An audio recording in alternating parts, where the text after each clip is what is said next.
ชวนให้คิดอนิจจังทุกสิ่งไม่ยั่งยืนจีรังย่อมผุพังตามกาลเวลาจะฝืนให้ยั่งยืนจนสิ้นโลกาอย่าได้หวังดังปรารถนาองค์พระพุทธาท่านตรัสสอนไว้เกิดแล้วคงไม่แคล้วต้องชราแก่อาคราวแก่สมปัญญาทั่วภารามีถมไปเจ็บทุกข์ย่อมเวียนวนมีพ้นไกลๆสัตว์โลกล้วนรู้แน่แก่ใจเกิดแก่เจ็บตายหลีกไปไม่พ้นใครหลงคิดหลงติดอัตตาว่าใจแจ้งกมลแม้นใครปลงได้คงสุขล้นชีวิตมีมองมนเกิดมาเป็นคนสมบูรณ์ดับหายเพียงร่างกายไว้ชีวาแต่กุศลผลกรรมทำมาย่อมแปลงค่ากลายเป็นทุนส่งผลให้ทุกคนเวียนวนไม่สูญสุขและทุกข์เป็นไปตามทุนที่พวกคุณได้ก่อทำมา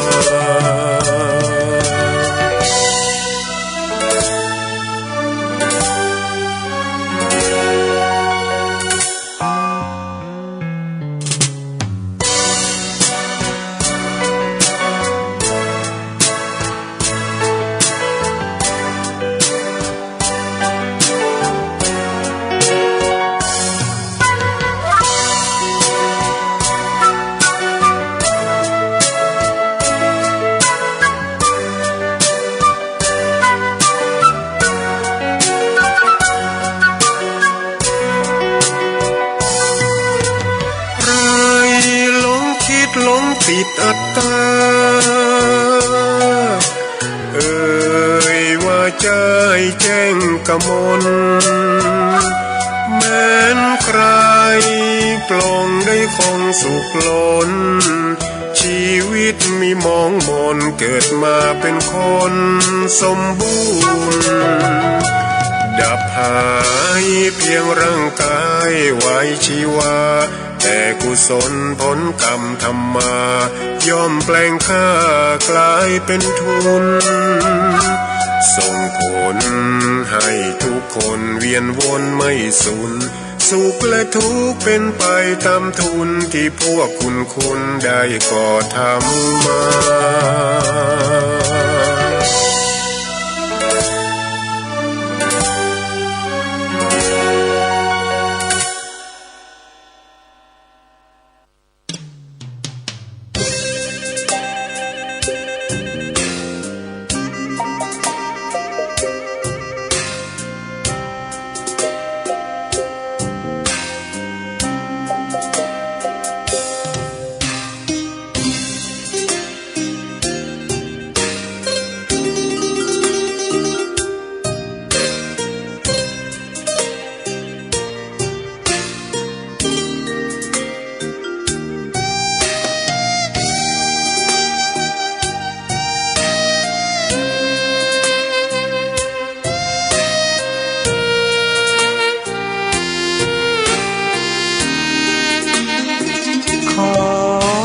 ตำนา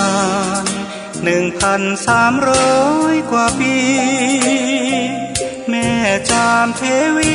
สร้างพระเจดีย์ที่วัดดอยน้อยพร้อมเจดีย์โค้งอีกองค์เคียงคู่อยู่ดอยสลับก้อนหินใหญ่น้อยร้อยเรียงหน้าอัศจรรย์พระธาตุสีทองแงนมองฝูงพึ่งทำรังช่างมีมนต์ขลังพลังศักดิ์สิทธิ์บนนั้นกล่าวคำไหว้สากราบสักการะคนลุกคนชัน สัมผัสถึงสายสัมพันธ์คงเป็นลูกหลานเคยร่วมสร้างบุญวัดดอยน้อยอยู่กลางยอดดอยโรยต่ออำเภอดอยเหล่าเขตติดต่อป่าสางลำพูนเดินทางปลอดภัยจากเชียงใหม่หรือสายลำพูนยินดีต้อนรับนักบุญมาร่วมสร้างทานบารมีตีสามตีสี่เปิดสถานีฟังตุลุงยองนักเทศเสียงทองชื่อเสียงดังก้องทั่วฟ้า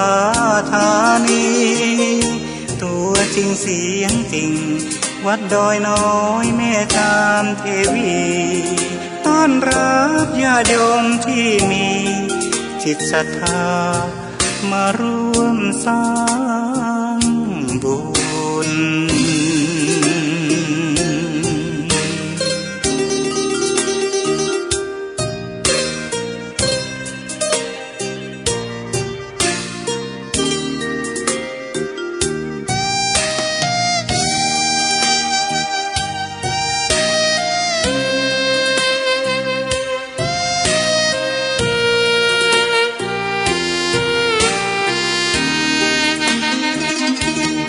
วัดดอยน้อยอยู่กลางยอดดอยโรยต่ออำเภอดอยเหล่าเขตติดต่อป่าสางลำพูนเดินทางปลอดภัยจากเชียงใหม่หรือสายลำพูนยินดีต้อนรับนักบุญมาร่วมสร้างทานบารมีตีสามตีสี่เปิดสถานีฟังตุลุงยองนักเทศเสียงทองชื่อเสียงดังก้องทั่วฟ้าธานีตัวจริงเสียงจริงวัดดอยน้อยแม่จามเทวีต้อนรับญาติโยมที่มีจิตศรัทธามาร่วมสร้างบุญ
อันสมบัติพระสถานบริวารพร้อม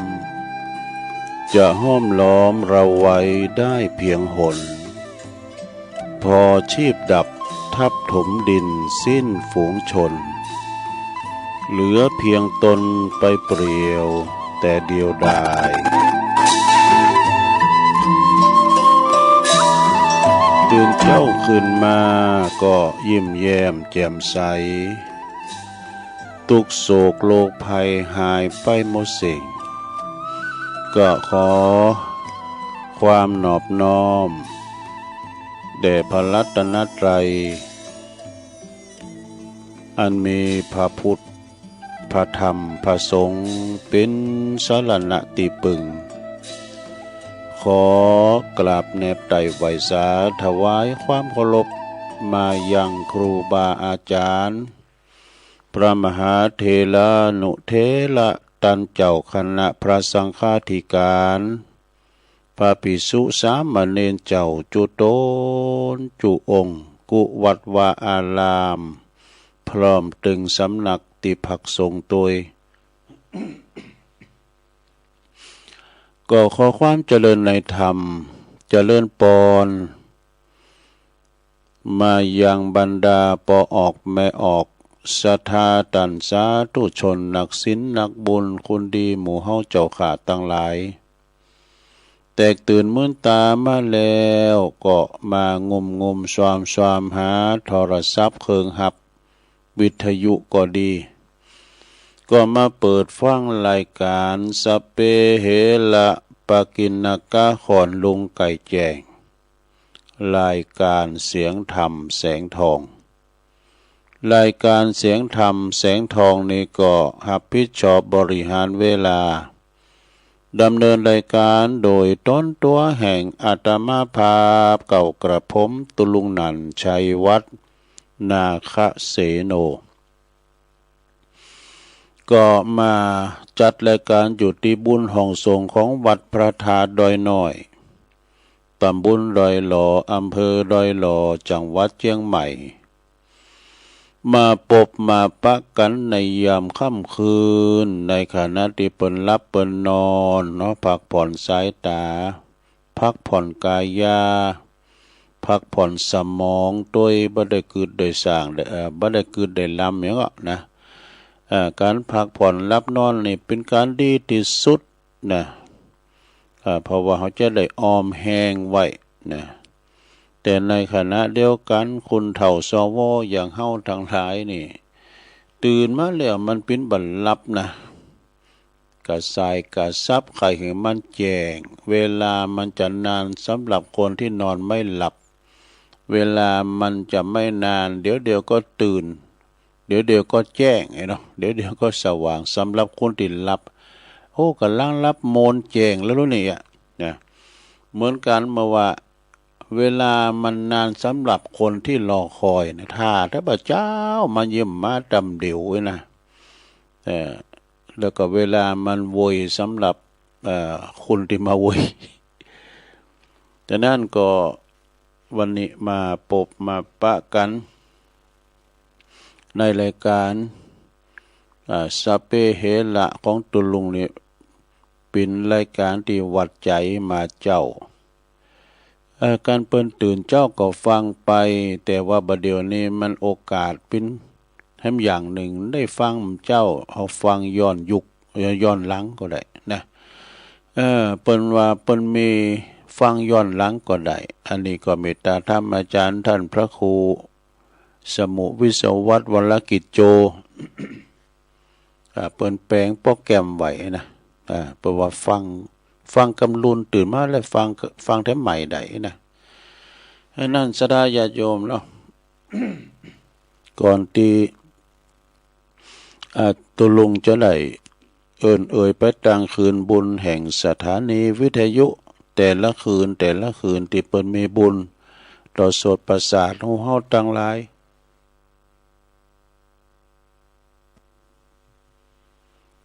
ต่อเฮาต่างหลายตุลุงก็จะได้ไหวพระให้ก่อนเนาะเปิดความเป็นสิริเป็นมังกรเป็นมงคลกับตนกับตัวครอบครัวอยู่เย็นเป็นสุขการสวดมนต์นี่เป็นเสียงสวรรค์นะสดาปนว่าเสียงก้องเสียงกองเสียงมองตำเข่าเสียงตัวเจ้าสวดมนต์นี่นะมันเป็นเสียงสวรรค์ขจัดปัดเป่าโพยภัยพยานอันตรายทั้งปวงเพราะว่าเป็นคาถาทั้งนั้นสถานเนาะจากพระโอษฐ์คือออกจากพระโอษฐ์ของพระพุทธเจ้าคือได้ขจัดปัดเป่าโพยภัยเสน่ห์จังไรต่างหลายมาลายหายสิ้นหนีไกลแสนโยชน์แสนว่านำปาสิ่งที่ปินมังกรปินมงคลเข้ามาในครอบครัวคุ้มโหฮอเฮิรนเฮากันต่อไปเนาะเอาล่ะเมื่อพร้อมแล้วก็กราบหนึ่งกราบสองกราบสามอิมินาสกาเลนะ พุทธังอภิปูชยามะอิมินาสกาเลนะธัมมังอภิปูชยามะอิมินา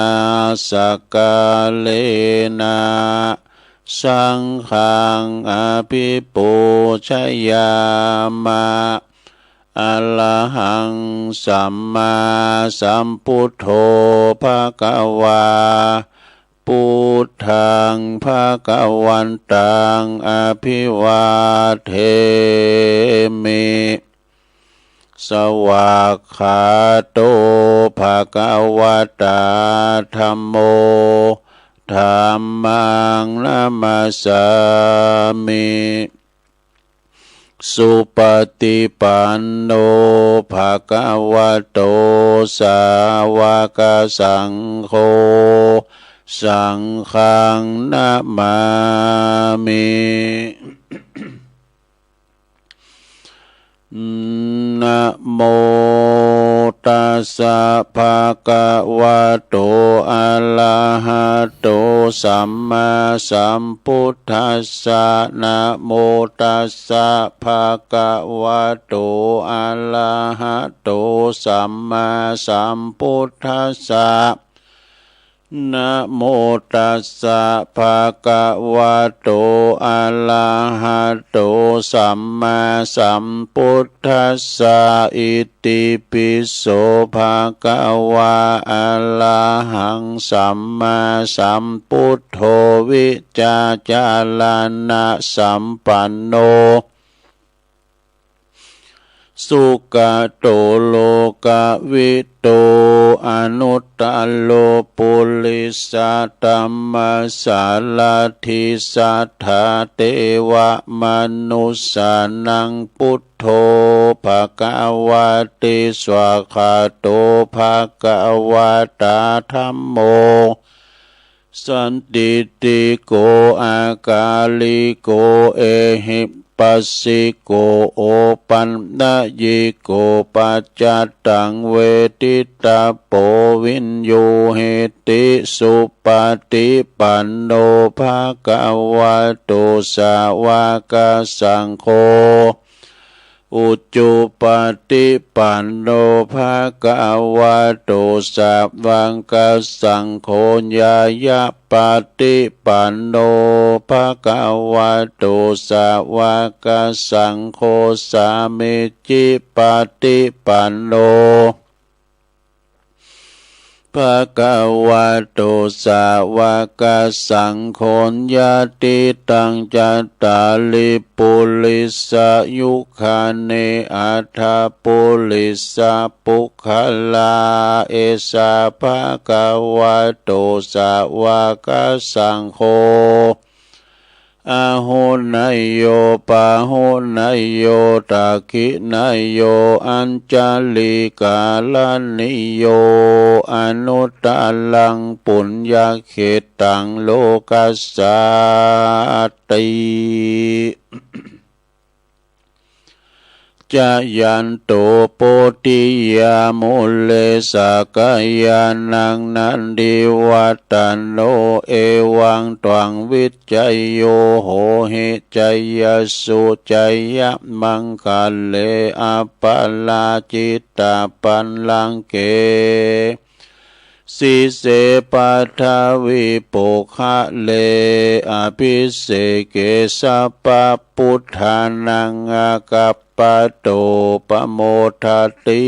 สุนักตังสุมังคลังสุปาภาตังสุโหติตังสุขันโนโสโมโหโตจะสุยิทังพรหมจาริโสปทักขินังกายกัมมังวาจากัมมังปทักขินังปทักขินังมโนกัมมังปณิทิเตปทักขินาปทักขินานิกาตวนะละพันตเถปทักขิเน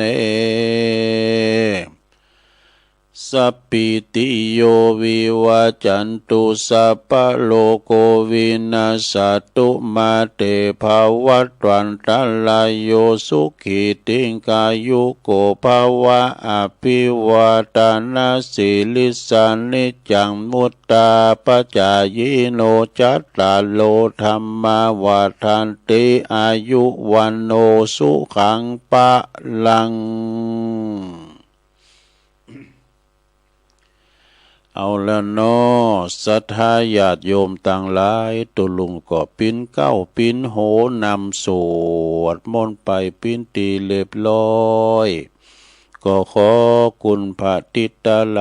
รัตนะผ่านแผ่วพระเกี่ยวเจ้าตั้งสามประการเนาะจงดลบันดาลมาปกป้องคุ้มครองรักษาวัดวาอารามควงแก้วตั้งสามมาปกป้องรักษาดูแลประสงค์องค์สามบัณฑิตเจ้าอยู่กับวัดกับว่าได้มาปินหน่อเนื่อนาบุญศรัทธาตัวแทนศรัทธามาปินเก้าปินก้านปกสร้างห่างแปลงวัดวาอารามปฏิบัติปัดกวาดต่อสูตรโยโกห้องนำสินน้ำตาลปันสินปันป้อนให้กับศรัทธาญาติโยมเอามีความผูกพันปึงปาอาศัยกันตึงไปในไปนอกไปในก็มีคณะประสงค์องค์เนนเนาะไปนอกก็มีดังปอออกไม่ออกศรัทธามีความสัมพันธ์ธรรมตรีอยู่กันโดยความสมัครสมานสามัคคีเป็นน้ำหนึ่งใจเดียวกันนะมีงานวัดก็ช่วยวัดมีงานบ้านก็ช่วยบ้านนะได้มาปึงป่าอาศัยกันไปศรัทธาเขาจะขาดกันบ่ได้นะเหมือนกับก่อนเสาสามก่อนกันเนาะบาวรเนี่ยพลังบาวรบวรบก็วัดบก็บ้านวก็วัดรก็โรงเรียนส่วนราชการนี่สามก่อนเสานี่มีความสามัคคีกันถ้ามีสองก่อนเสาตั้งหม้อข้าวหม้อแกงก็บ่ได้นะจะต้องมีความพร้อมกันมีความหักไข่ปองดองกันเนี่ยเนาะรักกันเหมือนพี่ดีกันเหมือนน้องปองดองกันเสมือนญาติเนี่ยแล้วก็พอออกศรัทธาพอลงไม่ลงเขาก็ขอให้มีสุขภาพพลานามัยสมบูรณ์แข็งแรงอยู่ปิ้นลมโพลมใสของลูกหลานตานเต่ากันต่อไปตุลุงก็ขอปิ้นกำลังอกกำลังใจอีปออีแม่ที่เดินเหินไปไหนตั้งใดบัดใดก็เอาอันเนี้ยเด้อเอาวิทยุเนี่ยปิ้นกูปิ้นกิมไปเนาะแต่ตั้งปอบ้านแม่บ้านจะขับรถขับลาออกคุ้มออกโคไปกาดไปลีที่ไหนก็ตามมีสติก่อนสตาร์ทเนี่ยรถมันหนักมันหลายระวังตึงรถเปิ้นระวังตึงรถเฮาขอให้เดินทางแคล้วคลาดปลอดภัยทั้งขาไปทั้งขากลับเด้อเอาละตอนนี้ไปก็จะได้เอ่ยพระกลางคืนบุญสถานีแต่ละคืนในเครือข่ายที่เปิ้นรับสัญญาณรายการธรรมะภาคภาษายองช่วงเวลาตั้งแต่ตี 3 ถึง 5 โมงดังต่อไปนี้เนอะก็ขอขอบคุณสถานีวิทยุคลื่นพระพุทธศาสนาการศึกษาและวัฒนธรรมของวัดไฟหินเนอตำบลสุเทพอำเภอเมืองเชียงใหม่ FM 104.50 เมกะเฮิรตซ์โดยเมตตาบารมีธรรมอาจารย์ท่านพระครูสมุวิสุวัฒน์บรกิจโจก็องค์ขลุงในเมืองก็ฟังครอบคลุมกันหมดเลยขอบคุณสถานีวิทยุคณะสงฆ์อำเภอฝางตั้งอยู่ที่วัดพระพุทธบาทอุดมน้ำบ่อสาวาสำนักวิปัสสนา FM 88.50 เมกะเฮิรตซ์โดยเมตตาบารมีธรรมหลวงพ่อพระครูสุจิตานุรักษ์หลวงพ่อเจ้าคณะอำเภอฝางเนอะขอบคุณสถานีวิทยุแดนดินถิ่นล้านนาตั้งอยู่ที่บ้านหงงัวตำบลนำบ่อโลงอำเภอสันป่าตองเนอะ FM 103.50 เมกะเฮิรตซ์โดยคุณรุจิสมบัติเงาคำได้ขอบคุณสถานีวิทยุคลื่นธรรมะของชุมชนวัดห้วยตองซักตำบลคงเป้าอำเภอจอมทอง FM 98.75 เมกะเฮิรตซ์ โดยเมตตาบารมีธรรมอาจารย์พระครูวาปีวรมานิตเนอร์แล้วขอบคุณสถานีวิทยุมนเสียงธรรมจากอำเภอแม่แจ่มวัดบุพาราม FM 106.25 เมกะเฮิรตซ์โดยเมตตาบารมีธรรมหลวงพ่อท่านพระครูมงคลวิสิทธิ์หลวงพ่อเจ้าคณะอำเภอแม่แจ่มขอบคุณท่านพระปลัดอุทัยถึง2อุทัยตัวนะครับเด้อขอบคุณสถานีวิทยุเน็กเนลเรดิโอ FM 96.75 เมกะเฮิรตซ์ตั้งอยู่ที่บ้านโจงตำบลทุ่งกวาวห้างหุ้นส่วนจำกัดอนุสรณ์เรดิโออำเภอเมืองปานจังหวัดลำปางขอบคุณสถานีวิทยุชุมชนคนเหนือเขื่อนตั้งอยู่ในบ้านดุงดำอำเภอฮอดจังหวัดเชียงใหม่ FM 90.75 เมกะเฮิรตซ์ขอบคุณสถานีวิทยุเพื่อการศึกษาและพัฒนาอาชีพเรดิโอเน็ตเวิร์ก FM 103.00 เมกะเฮิรตซ์อำเภอเมืองจังหวัดลำปางและขอบคุณสถานีวิทยุวัดบรรพตสถิตจังหวัดลำปางFM 106.50 เมกะเฮิรตซ์โดยเมตตาบารมีธรรมอาจารย์พระครูสุวรรณท่านพระมหาสุวรรณเมธีท่านพระมหาสมชาติชาตปัญโยนี่อันนี้เป็นลายนามเนาะลายนามของคลื่นบุญต่างๆเนาะที่ตุลุงได้เอ่ยไปมีประมาณหมออีเนาะก็ขอบคุณกว้างไกลแต่ฟังกันได้ตามอัธยาศัยต้องขอบคุณทางเจ้าหน้าที่ดีเจต่างๆที่เปิ้นคอยอดตารับขับตานอนคอยเกาะกล้องสัญญาณ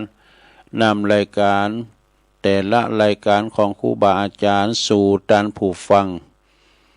เหมือนกับเฮาเนี่ยถ้าฟังค่ะถ้าจัดรายการเปิ้นได้เกาะกล้องสัญญาณแล้วก็เปิ้นก็สบายใจเนาะฉะนั้นบัดนี้ศรัทธาญาติโยมทั้งหลายเฮาตื่นเจือนกันขึ้นมาแถมวันมีบุญแถมวันหนึ่งเด้อวันนี้เรามีบุญแถมกันวันหนึ่งที่ได้ยินไก่ขันได้หันตะวันนี่นะเป็นว่านะมีบุญที่มีลมหายใจแถมเนี่ยศรัทธาคุณเฮานี่บางก่อบางคุณนะก็ลมหายใจจากกันไปคุณเฮามาถึงข้าวเนาะมาถึงข้าวที่เฮาจะต้องจากกันถ้าไม่จากกันตอนเป็นก็จากกันตอนตายจากกันตอนเป็นย่อมเห็นน้ำใจถ้าจากกันยามตายเราต้องเห็นน้ำตา มันถึงจากกันไปบ่ได้พ่อแม่ก็ยังจากเฮาไปปู่ย่าตาโทจากเฮิรนที่เคยอยู่จากอู่ที่เคยนอนจากหมอนที่เคยหนุนจากบุญที่เคยได้กระทำจากกรรมที่เคยก่อจากน้ำบ่อที่เคยตักเนาะเนี่ยมันจากกันไปหมดอะจากหอจากเฮิรนเดินดาวเคยอยู่เคยสร้างจากที่วัดที่วาครูบาอาจารย์สังฆเจ้าก็ยังมรณภาพเนาะศรัทธาญาติโยมฉะนั้นเราอยู่กันโดยความสมัครสมานสามัคคีอยู่กันอย่างบุญอยู่กันอย่างมีคุณธรรมนะอยู่กันอย่างศีลอย่างธรรมกันไปศรัทธาอันเนี้ยเปิ้นว่ามีความศรัทธาคือความเชื่อความเลื่อมใสเจอสิ่งที่คนเจอเนี่ยศรัทธาญาติโยมทั้งหลายเปิ้นว่าเจอมีความเชื่อและมีปัญญาประกอบโดยเนี่ยเมื่อครั้งหนึ่งนี่พระพุทธเจ้าเปิ้นได้แสดงธรรมแก่เจ้านิคมเศรษฐบุตตะนะแคว้นกาฬนะนะกาลัมมะโดยสอนบ่ให้เจอดังต่อไปนี้เนี่ยเปิ้นว่าอย่าเชื่อเพราะฟังเพราะว่าฟังตามกันมาตลอด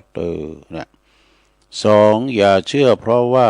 เขาเป็นผู้ปฏิบัติตามกันมานะเพราะว่าเขาได้ปฏิบัติตามกันมา3อย่าเชื่อเพราะกำลังเพราะว่ากำลังเราลือกระชอนว่ามันเป็นอย่างนั้นแท้นะเต็มห้วยนะ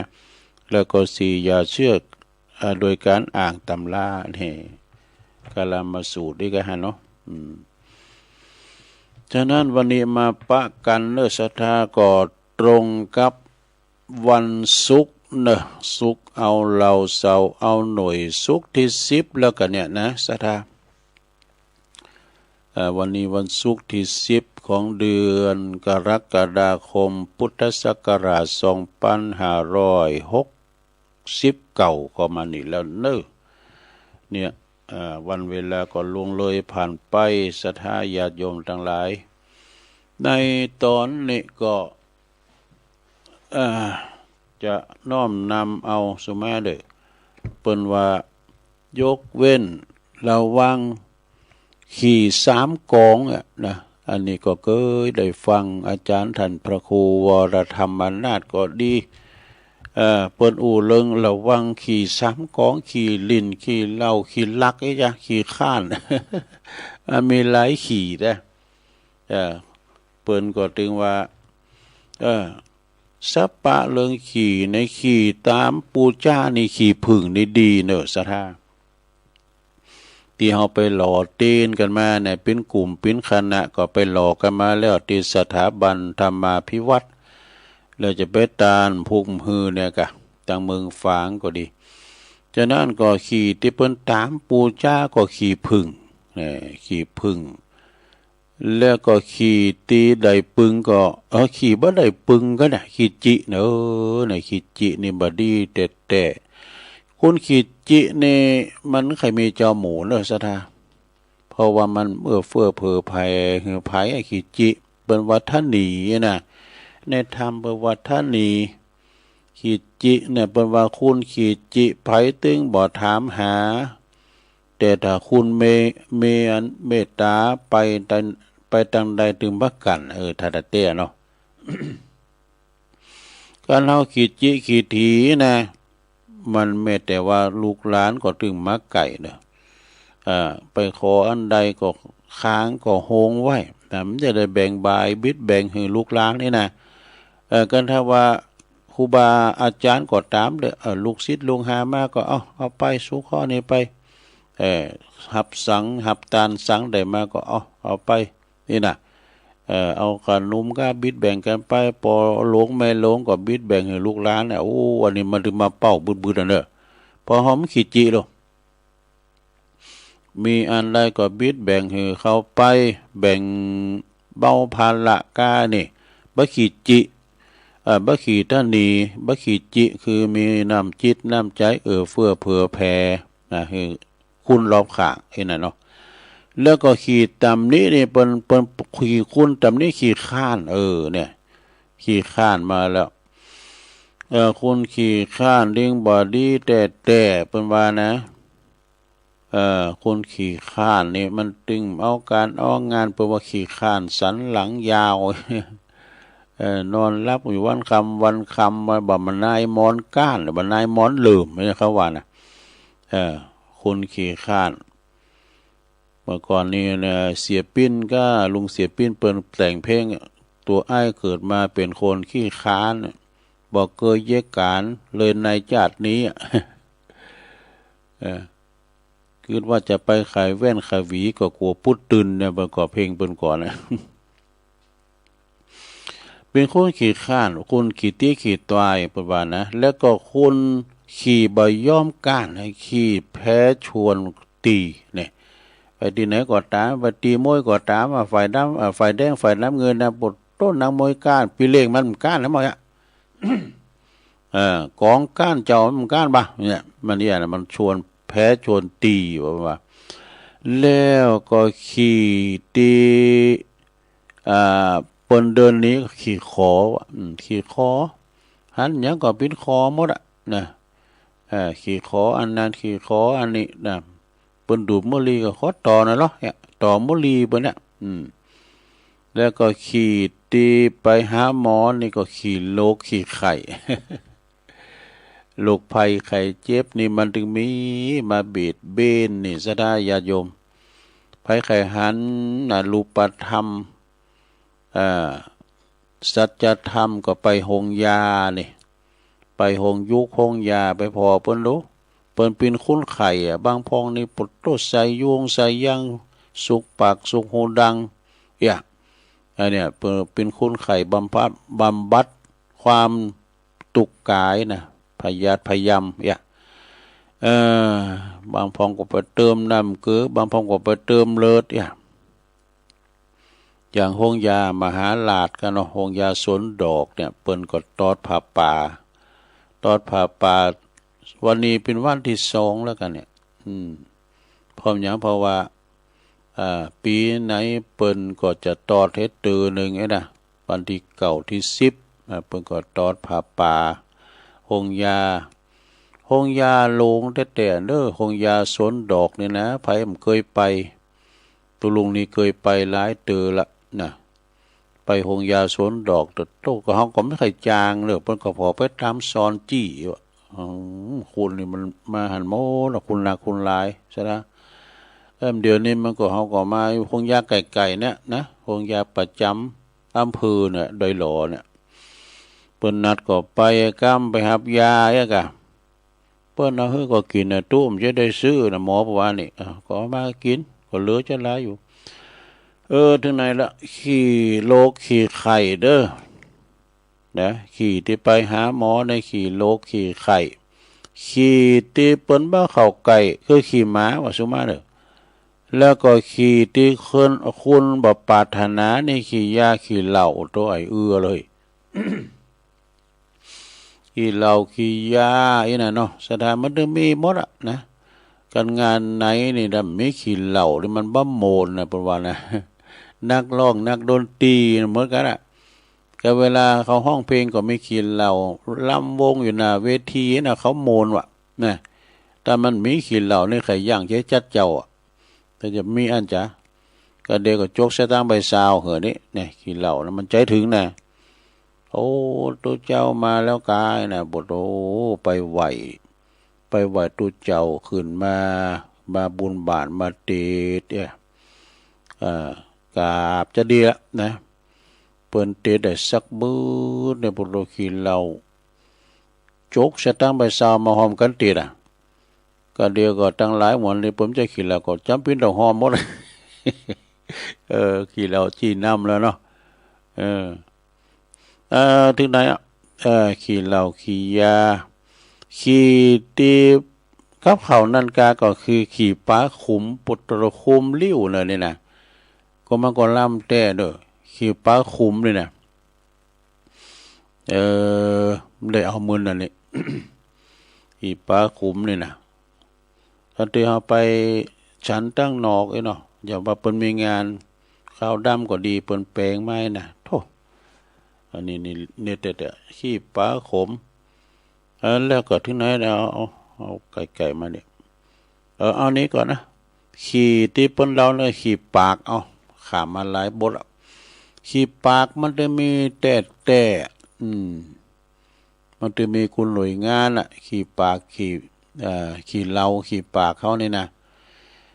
การเปิ้นเราโตเราเปิ้นเนี่ยมันมุดเสียงสุดอ่ะเนี่ยเปิ้นเรียกว่าขี่เราขี่ปากมันก็เป็นหนึ่งในโลกธรรมทั้ง8ขี่เรานี่ก็คือขี่นินทาเหมือนกันเนาะนินทาขี่เราหน้าจ้าขวัญเปิ้นนะขี่เราขี่ยายเนี่ยเปิ้นว่า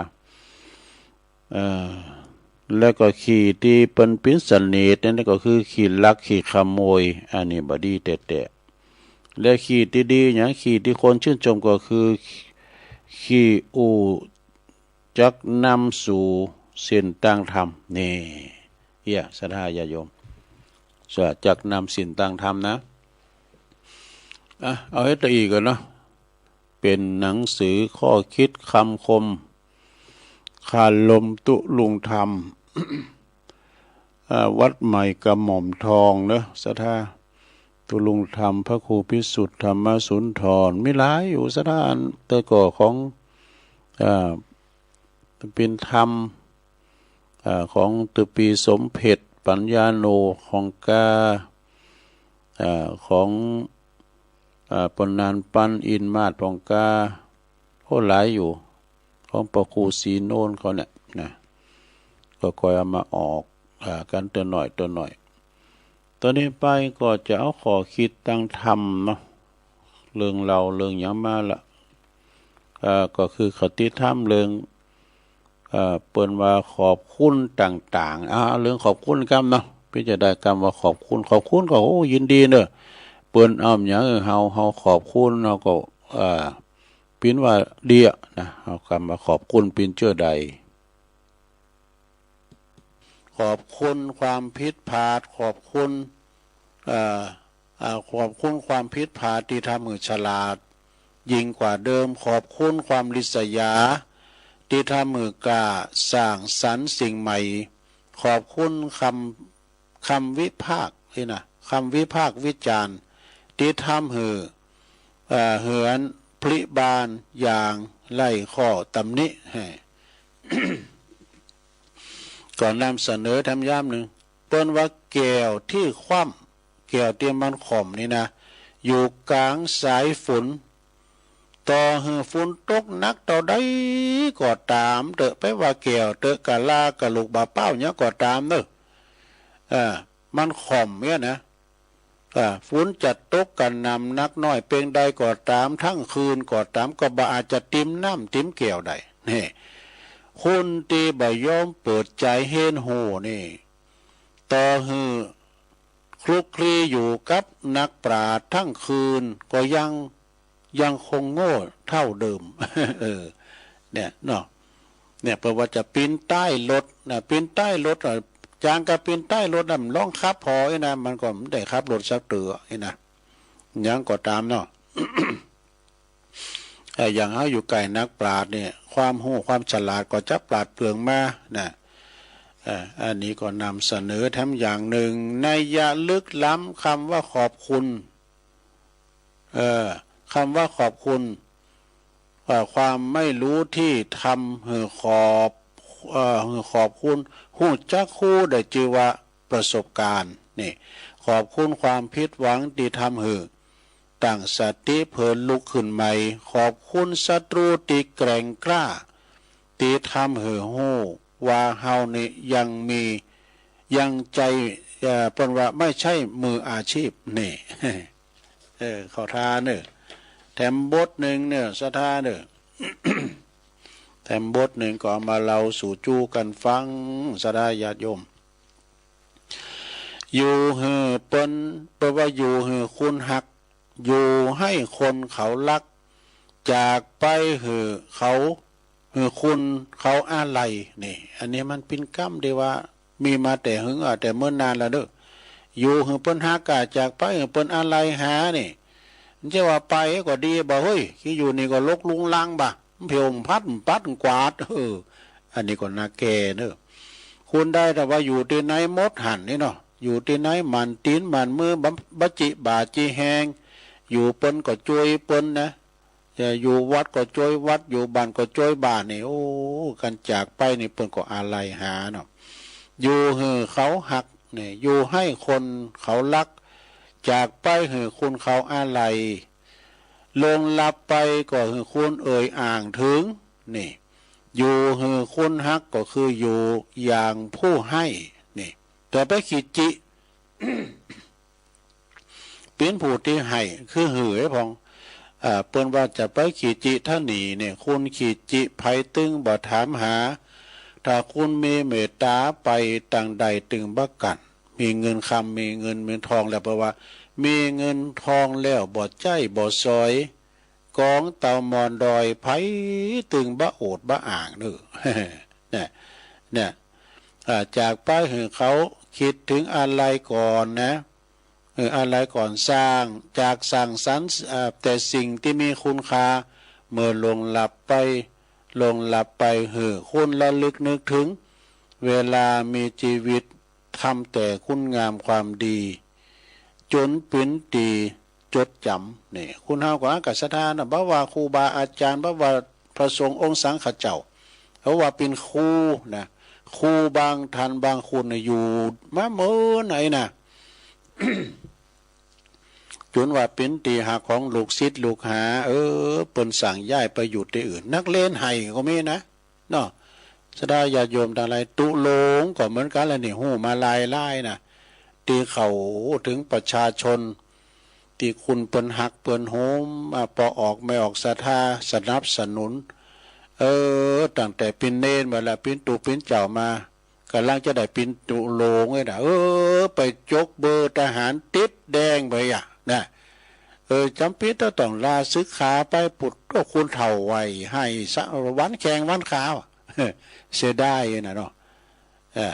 ตัวเจ้าเปิดก็ว่าปียะแหละแม่พอกันเฮาตายเอามาบวชแถม อันนี้ก็เป็นกรรมพังเพยเนอสดาญาโยมเนาะอยู่หือเปิ้นอะไรจากไปหือเปิ้นคิดถึงหาเนอสดาเนี่ย มีแถมบทหนึ่งเนาะของเจ้าพระคุณสมเด็จพระญาณสังวรสมเด็จพระสังฆราชสกลมหาสังฆปรินายกเนอชีวิตไม่น้อยนักเนอแต่ชีวิตนี่สำคัญหนักนะชีวิตเฮานี่เป็นของน้อยนะถูกชราครอบงำไหลอยู่ตลอดเวลานี่เท่าแก่มาติ๊กเองนะแต่ชีวิตเฮานี่สำคัญหนักถึงแม้มันจะน้อยนักแต่ก็สำคัญหนักเนอปิ่นโหเลี้ยวโหต่อปิ่นตั้งแยกจะไปสู่จะไปสูงไปต่ำเนี่ยจะไปดีไปให้เลิกใดในชีวิตนี้เท่านั้นนี่พึงสำนึกข้อนี้หือจงดีแล้วจงเลิกเถิดเลิกหือดีเถิดนี่แหละแล้วก็เลิกเถิดเลิกหือดีเถิดก็เลิกตั้งดีนะสดาเลิกไปตั้งดีนะข้อคิดขององค์สมเด็จเจ้าประคุณสมเด็จพระญาณสังวรเนาะสมเด็จพระสังฆราชเนาะ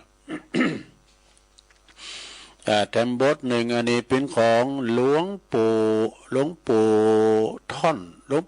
นนี่นะเนาะเปิ้นก็บอกว่า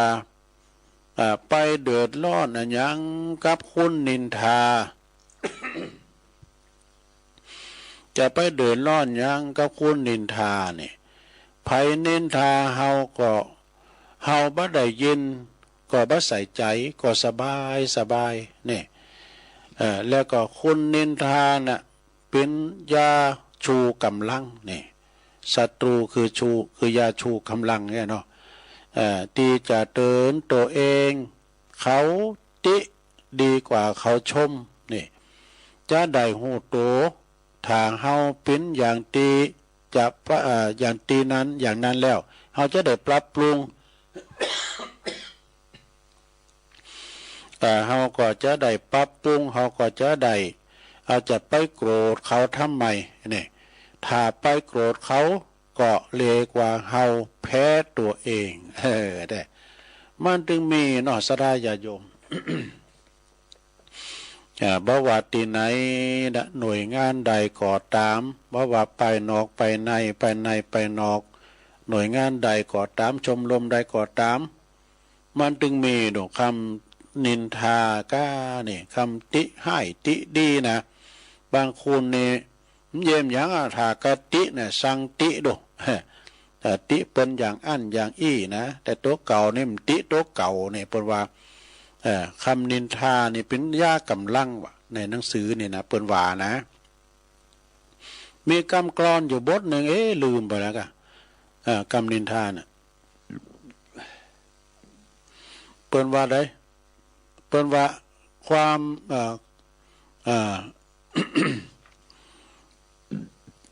คำนินทากาเลเหมือนเทน้ำเนาะไม่ชอกช้ำเหมือนมีดเอามากรีดหินแม้แต่องค์พระปฏิมายังลาคินแล้วเหตุไฉนคนเดินดินกินข้าวแกงอย่างเราจะไม่ถูกคนนินทา เนาะบ้านจึงโดนนินทาโมระไผ่เนี่ยมันโดนนินทาพระพุทธรูปเจ้าอยู่ในวิหารเนี่ยเขาก็ยังไปติไปละไปนินทาไปอยู่เสียได้แต่เปิ้นปากได้อย่างงามเต้เปิ้นปากเนี่ยไปนินทาเปิ้น ช่างติเนาะนินทากับมาเป็นโลกกระทำต่างแปดเหมือนกันเด้ออันนี้นะเพราะว่ามียศก็เสริมยศมีลาภก็เสริมลาภมีสรรเสริญก็มีนินทามีสุขแล้วก็มีทุกข์มันสีกูในโดมันดึงเป็นของกูกันไผจะมาซักเสริญเฮาตลอดเวลามันก็มีติมีตรายมันมีสองเบื้องฝ่าย การเปิ้นสอบเฮาเปิ้นก่อส้มการผมสอบเฮาเปิ้นก่อติเนี่ยมันมีสองอย่าง จะไปลุ่มหลงเพราะว่าจะไปเอ็นเอียงไปกับมันเนี่ยครูบาเปิ้นว่านะมันต้องยินดียินให้เปิ้นชมก็สักว่าชมเปิ้นติก็สักว่าติ การเปิ้นตินี่เขาก็มาปรับปรุงแก้ไขในตนตัวเฮาเฮ้มันเป็นจะได้นะคุณเฮานี่มันบัดถูกตินี่มันมีเลยนะความติหรือว่าความเป็น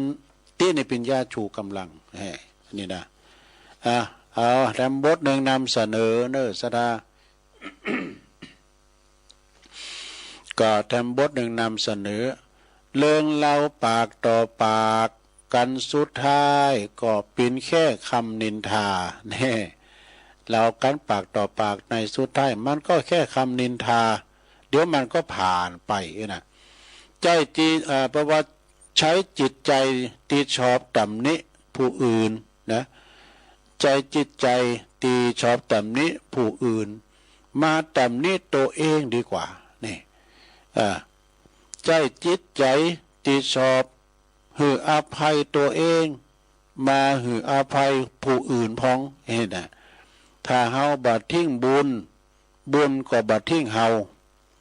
ปัญหาเป็นสิ่งที่เฮาต้องแก้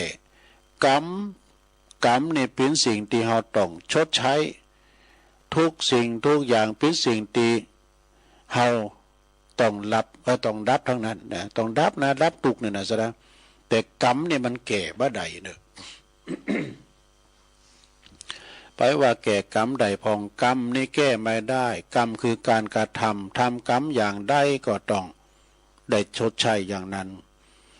ทำกรรมอย่าว่าทำกรรมตั้งนอกเนาะเฮาไปลักขโมยจีบป่นเปิ้นก็อาจจะลบหลีกได้นะลบหลีกตารางได้นะหรือว่ามีเงินก็สุกแล้วก็กรรมที่เฮาทำเนี่ยมันกรรมที่จะชดใช้นี่มันบ่หลีกพ้นเฮาได้นะกรรมเนี่ยมันก็ถึงเฮาทำอย่างได้ก็จะได้อย่างนั้นนะแต่บทหนึ่งนำเสนอกลั้นใจของเราเนี่ย เฮากันเนาะกันใจของเฮาเนี่ยตั้งแต่ตื่นนอนจนกระทั่งเข้านอนควรจะ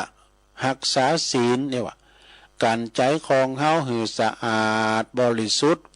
อย่างสม่ำเสมอเมื่อกายวาจาใจเฮาบริสุทธิ์ชีวิตของเฮาก็จะมีแต่ความสุขชื่นบานนี่สุขสดชื่นบานเบิกบานเข้าทาเนอะสะเนอะมีความสุขกายสุขใจเนอะความสุขนี่มีอย่างเป้งนะถ้าเฮามีความสุขลูกเต่าเหล่าล้านก็อยู่ถอยฟังกรรมแบบเป็นคุณเป็นเด็กแว่นนะต่างอกต่างใจทำเฮนหนังสือนะได้รับปริญญาถ้าเมื่อพ่อแม่ชื่นใจนะจะไปกึศอย่างหนักเขาก็มีความสุขละนะมีความสุขกับร่างกายเฮาแช่มชื่นเบิกบานได้กินได้ทานเปิ้นกินได้กินเปิ้นทานได้ทานร่างกายของเฮามีพยาธิอัมพาตมาเบียดเบียนนี่มีโรคภัยไข้เจ็บอย่ามาเบียดเบียนมีความสุขเฮามีหนี้มีสินเนี่ยมีความสุขเฮามีเงินจ่ายอย่างบริสุทธิ์นะหาเงินมาได้โดยความมุมานะบะชอบะโกงบะลักบะโจกของไผมากินมาตานอันนี้ก็เป็นความสุขละนะอย่างตุลุงเคยว่ากูเตอนะสุขมีเข่าไว้กินสุขมีแผ่นดินไว้อยู่สุขมีกูนอนนำสุขเฮามีเงินมีคำติ๋มทงติ๋มไตสุขได้อยู่เฮิรนหลังใหญ่มุงกระดานสุขเฮามีลูกมีหลานเด้อมานางเวทเฝ้าสุขของคุณเฒ่าสวอย่างเฮาก็อาบน้ำฟังธรรมลงคุณหนุ่มเขาไปฟังเฮ็มได มีกันคุณเฒ่าเฮาได้ก็ฟังกันเนี่ยเนาะมีความสุขกายสุขใจกันนะอูดแต่พองบัดบาเพิ่นว่ากั้มไว้ก็กันบ้าลินก็บ้าโมนกันมีโคนก็มีติไหวโคยากันมีศาสนาก็มีติไหวพระเจ้าการบ่มีคนเฒ่าก็บ้าลำมีไผมาปิ่นมาฟังนำฟังธรรมเนาะศรัทธาจบลงไปนะคติธรรมกรรมบักเก่าเราสู่จูกันฟังเด้อศรัทธาเล็กๆหน่อยๆผสมผสานเก่าพองใหม่พองมาเราสู่จูกันฟังไปศรัทธาบางท่านบางคนก็ลาบกันอยู่พักผ่อนสายตาไป บางพองก็ตื่นมาแล้วตุตื่นมาแล้วมาฟังตุลุงทองแล้วนี่นะคืออาจารย์พระครูสมุวิศวัตเนี่ยพอจะเปิดขึ้นหงนะสถานีวัดไฟหินนี่นะคดีโลกคดีธรรมก้านี่ต่อโดยตุลุงทองเปิ้นเตเปิ้นสมัยเปิ้นบันทึกไว้ แล้วก็เอามาเปิดให้ฟังโอ้มันจึงทันสมัยตลอด ธรรมะของตุลุงทองนี่นะคือเปิ้นเอาหมูไก่ตัวน่ะเอามาปิ้นน้ำธรรมคำสอนได้หมดฟังแล้วก็โมนกินอกกินใจตลกพองน่ะอันนี้ก็เป็นธรรมะแบบง่ายๆของตุลุงทองแชมเตอตุลุงก็เอาเปิ้นมาปิ้นตัวอย่างพองก้านี่อากรรมตลกปกฮาก็มีนะอย่าไปเห็นกรรมเปิ้นเนี่ยเห็นกรรมที่เปิ้นว่าพิขมุปะโตเฮาก็ฟังไปแล้วเป็นที่ไข่โหน่ะผึ่งมาตอมหนองติดตอมเมก็บ่ตอมมาตอมติดตายอันตรายนะมึงไป ถ้ามึงตายลูกมึงกำพร้านะมึงขมุแล้วอันแต่จะหามันจะเป็นลึงกับมันน่ะไม่ขึ้นไม่ลง อันนี้ก็สุมาเนอที่เอามาย้อนยุคฟังให้ศรัทธาได้ฟังกัน ก็มีทั้งหลายอยู่เนาะศรัทธาก็เดียวตอนสองตุลุงก็จะเอาอันนี้มาว่าทำกรรมอันนี้ของอาจารย์มหาประสิทธิ์กันเนี่ยเนาะทฤษฎีบัวพ้นน้ำว่ายาก็ว่าหลายตัวแล้วกันเนี่ยยานี่มันหลายอย่างในยาก็คือจะไปเยอะเนอะนะยานะไปเยอะนะยานี่ก็คือยาขโมยข้าวก้าในนาดูเป็นลักข้าวก้าในนาบนยานินทาพระเจ้าแผ่นดินนี่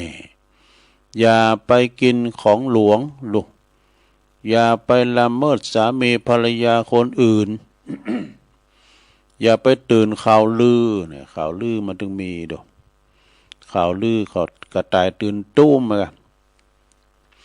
อย่าไปกระพือข่าวร้ายเนี่ยข่าวให้กับพุทธสัมไปกระพือที่เดียนะอย่าไปทำลายคนดีนี่อย่าไปทำลายคนดีอย่าไปสุมาเนอย่าไปขี่รถบนหลังคาปวันเนละคุณวงเล็บอย่าไปค้าของเถื่อนนี่อย่าไปคบเพื่อนเป็นคนพาลคนพาลเนี่ยมันมาปิ้นปืนก็ไม่ค่อยดีเหมือนกันเนอะและอย่าไปซื้อของโจรเข้าบ้านเนี่ยอย่าซื้อของโจรเข้าบ้านรับซื้อของโจรใครอย่าผิวปากยามวิกาลเนี่ยผิวปากยามเบิ่มคืนนะอย่าอุปทานในขันธ์ห้าอันนี้ก็กรรมวายาเด้อของอาจารย์มหาประสิทธิ์ธรรมาภินันโททฤษฎีบัวพ้นน้ำนี่นะก็มีทั้งหลายอยู่ก็สอหาแถมเนาะสาญาโยมแต่ในตอนนี้นี่ก็จบเวลาครึ่งแหลกแล้วตุลุงก็จะยอบยั้งให้กันเนาะยอบยั้งให้ก่อนก็เดียวก็ชั่วโมงที่สองก็จะสอบอย่างมาแถมมาเราสู่จู้กันฟังไปสาญาโยมมาฟังเปิ่นพองเฮาพองจบจากตุลุงก็วันนี้วันศุกร์ก็ฟังท่านพระครูชลทานพิทักษ์ตุลุงแดงปุจเตศนำเตธรรมหือสถานได้ฟังกันต่อไปเนาะเดี๋ยวตุลุงยอบอย่างกินน้ำกินน้องกันเนอะเดี๋ยวมาปะกันในชั่วโมงที่สองกันต่อไปเนอะเจริญพร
ป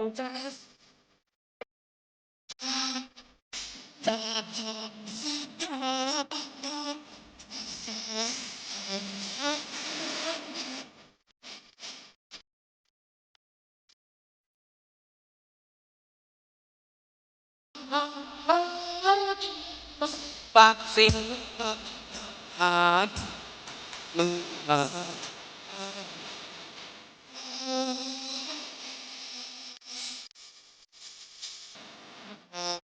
ปาก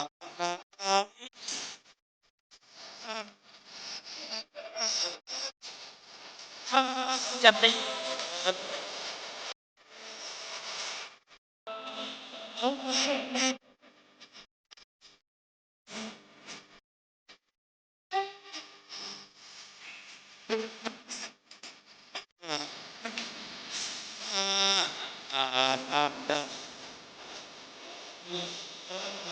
ตาตัวชาติไกลไกลสิบ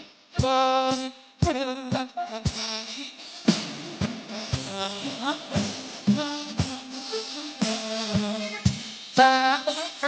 จ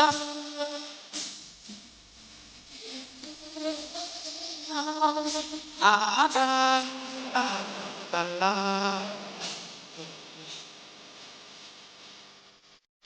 ระจะตัดสินชนะนี้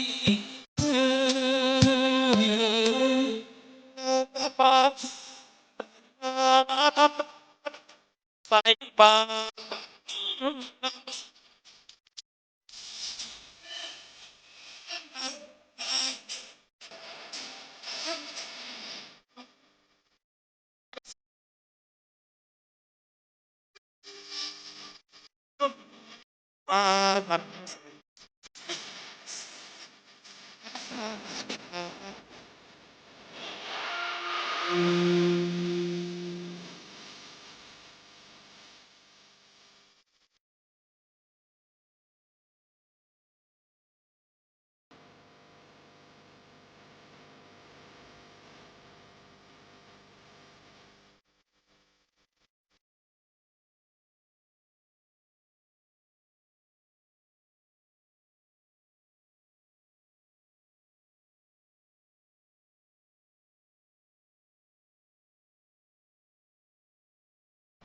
ป่าตาดา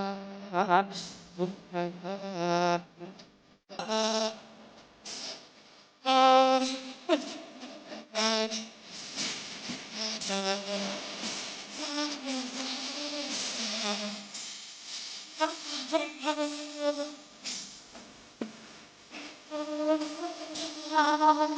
อาตาตาตันตา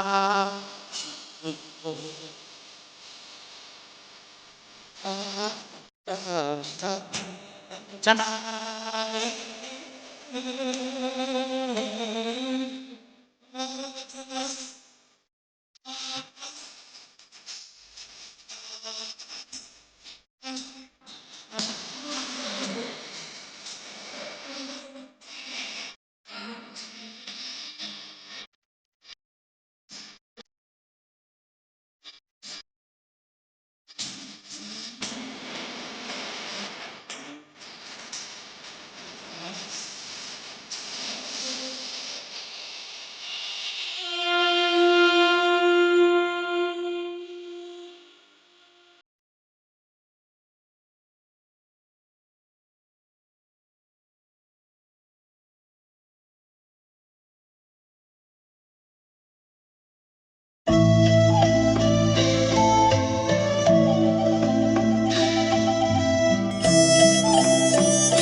ศรัทธา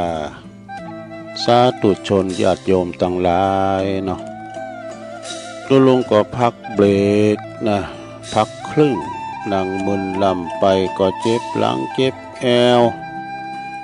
ยกใหญ่ไข่ตีเตียวไปเตียวมายืดเส้นยืดสายมาจิบน้ำลุงคอมาอู่กันต่อในชั่วโมงที่สองเนอะสาธุญาติโยมทั้งหลายขณะนี้ท่านทั้งหลายก็กำลังฟังรายการสัพเพเหระปากิณกะขอนลุงไก่แจงรายการเสียงธรรมแสงทองดำเนินรายการโดยตุลุงยองมานางอู่นางจ้ากับปออกศรัทธาญาติโยมที่อยู่ตั้งบ้านตั้งจองในขณะนี้ก็เป็นเวลาอยู่4 โมงกับ9 นาทีซะนะโอ้เวลาโวยแต่4 โมงกับ9 นาทีแล้วเนาะศรัทธาวันพุธตุลุงก็มาเหมือนกันเนอะพุธมันเป็นวันเสาร์ศุกร์เอาเราเสาร์เอาหน่อยวันพุธนี้ก็จะมีกิจกรรมแล้วก็ยกวัดมาบ้านศรัทธาเนาะยกวัดมาบ้านก็ศรัทธาญาติโยมตื่นจืนกันขึ้นมาบางพองก็ลุกมาหนึ่งเข้าเป่าไฟกันแล้วนะทำหุงหาอาหารทำสำหรับกับข้าวตื่นเจ้าขึ้นมานะก็ทำนาที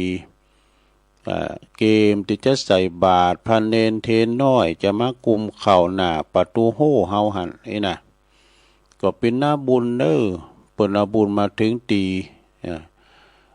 เปิ่นว่าเฮาได้ใส่บาตรคนละบาท2 บาทบาท2 บาทพันเนนนะพันเนนก็ไม่ใช่ว่าจะหลายศรัทธาบางวัดประกอบไปกับตุเจ้าเพราะว่าตุเจ้ามีเนนไปกุมเข่าก็เลยก็เอาปลามก็เนี่ยเอายู่ล่อเข็นล่อโพงโดยตีก้องมองมาโดยก็แล้วแต่บางพองเปิ้นก็สายเดียวเลยนี่นะไปสายเดียวเลยแต่เป็นข้าวเป็นแกงเป็นถุงไปก็ใส่ถุงข้าวก็ใส่บาตรกับมกปอโคปอชันไปก็ไหว้ปีกละนี่นะอันนี้คือว่าสัพพยะอยู่แบบสบายนะบ่ได้เก็บบ่ได้งำยังไว้แต่มาถึงกันกินฉันแล้วหรือนั้นมันก็จังเยได้ก็ขยับขยายแจกจ่ายคือสัตตลิสานไปเนาะที่มันมาปึงบุญปึงบารมีเฮาเนี่ยมาเนาะ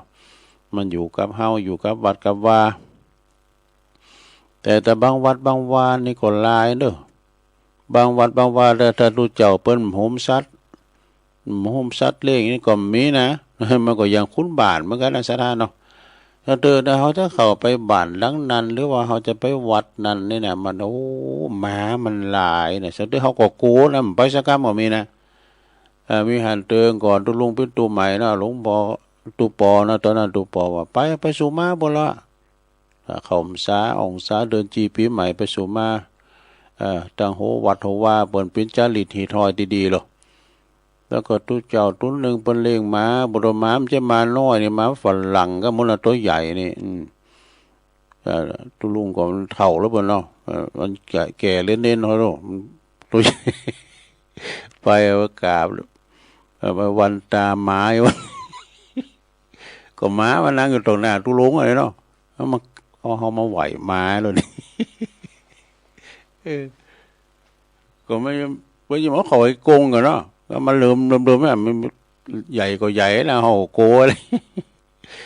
ก็กราบกับวันตามีพันติม้านี่ก็มันหลอกลิ้นจัดเอากันมาไหวม้าเลยนี่สุมาเนี่ยอันนี้มาวางก็ลงเลยเป็นหนังสือคติธรรมเรียกว่าหนังสืออนุสรณ์กิตติวัฒนสุนทรเถรานุสรณ์ดูโอ้อันนี้มึนแล้วนะเนี่ยมึนละปี58แล้วดูซะนะปี58แล้วนะคืออันนี้หนังสือที่ระลึกในงานพระราชทานเพลิงศพพระครูกิตติวัฒนสุนทรดวงดีสุนทะโลนะ อันนี้เปิ้นมรณภาพเมื่อวัย66 พรรษา 45เปิ้นเป็นอดีตเจ้าอาวาสวัดบ้านถ้ำนะวัดบ้านถ้ำบุญนะห้วยน้ำขาวบุญนะแล้วก็อดีตเจ้าคณะตำบลยางครามอำเภอดอยหล่อจังหวัดเชียงใหม่เนี่ยเปิ้นพระราชทานเพลิงศพนี่ตุลุงก็ยังได้ไปช่วยอยู่นะเนี่ยนะปี58อ่ะเปิ้นมรณภาพไปนะตุลุงดีนะประวัติตุลุงดีเปิ้นก็เสี่ยงบุญไปตอนนั้นนี่ก็ปกครูโอนก็ไปรู้แล้วก็พี่นันชานก็ยังได้เสียแก่ชีวิตนะพี่นันชานก็มีเครื่องเสียงเอาเครื่องเสียงไปช่วยหรอกพี่นันชานชัยมังจากสันกำแพงก็ไปช่วยเองนะแต่เปิ้นแปลงหนังสือมงคลภาษิตของเก่าสัปปะคุณสัปปะบอกว่าคุณสัปปะนำเป็นเชื่อใดให้ลองฟังบ่ล่ะเปิ้นว่าคุณขีดลินทำมายังก่อไก่เป็นขี่ในสุมาเด้อคุณคนจู่จี้ทำมายังก็มักมีมักล่าหลังนะก็คุณจู่จี้นี่นะแล้วคุณจ้องหองแล้วทำมายังก็บ่ระวังนี่คุณจ้องหองนี่นะคุณอยากดังทำอะไรก็ละลายลงนี่คุณบ่าเหรอคุณบ่าทำอะไรก็มักไม่ผิดคุณพี่บ่าเนี่ยมันไปล่อเลนเบิ่นเด้อศรัทธาเวลาเปิ้นเยงเฮาก็หัวล่างข้างแตกไปนะเอาพิษเนี่ยเปิ้นก็บ่ได้พี่บ่าโดคนบ่านี้ไปล่อเลนมันโลดคนสิ้นคิดทำอะไรก็ไม่สมหวังนี่คนถอยทำอะไรก็ไม่จีรังคนขี้อ้างทำอะไรก็ไม่มั่นคงแต่กันเนาะอ้างห้านอ้างห้อนอ้างหนาวอ้างฝุ่นตกเนี่ยคนโง่ทำอะไรก็มักผิดพลาดคิดพลาดหมดละคนฉลาดคนขี้ขลาดทำอะไรไม่เป็นผลคนมักง่ายทำอะไรตามอารมณ์และมักง่ายเนี่ยอยู่ง่ายกินง่ายแต่ไม่มักง่ายคนโสมทำอะไรก็ไม่ดีนี่คนมักได้ทำอะไรก็เห็นแก่ตัวในมักได้นะคนใจร้ายทำอะไรร้ายเสมอคนงี่เง่าทำอะไรมักเผลอเลอและสุดท้ายคนเลอไม่ใช่เป็นคน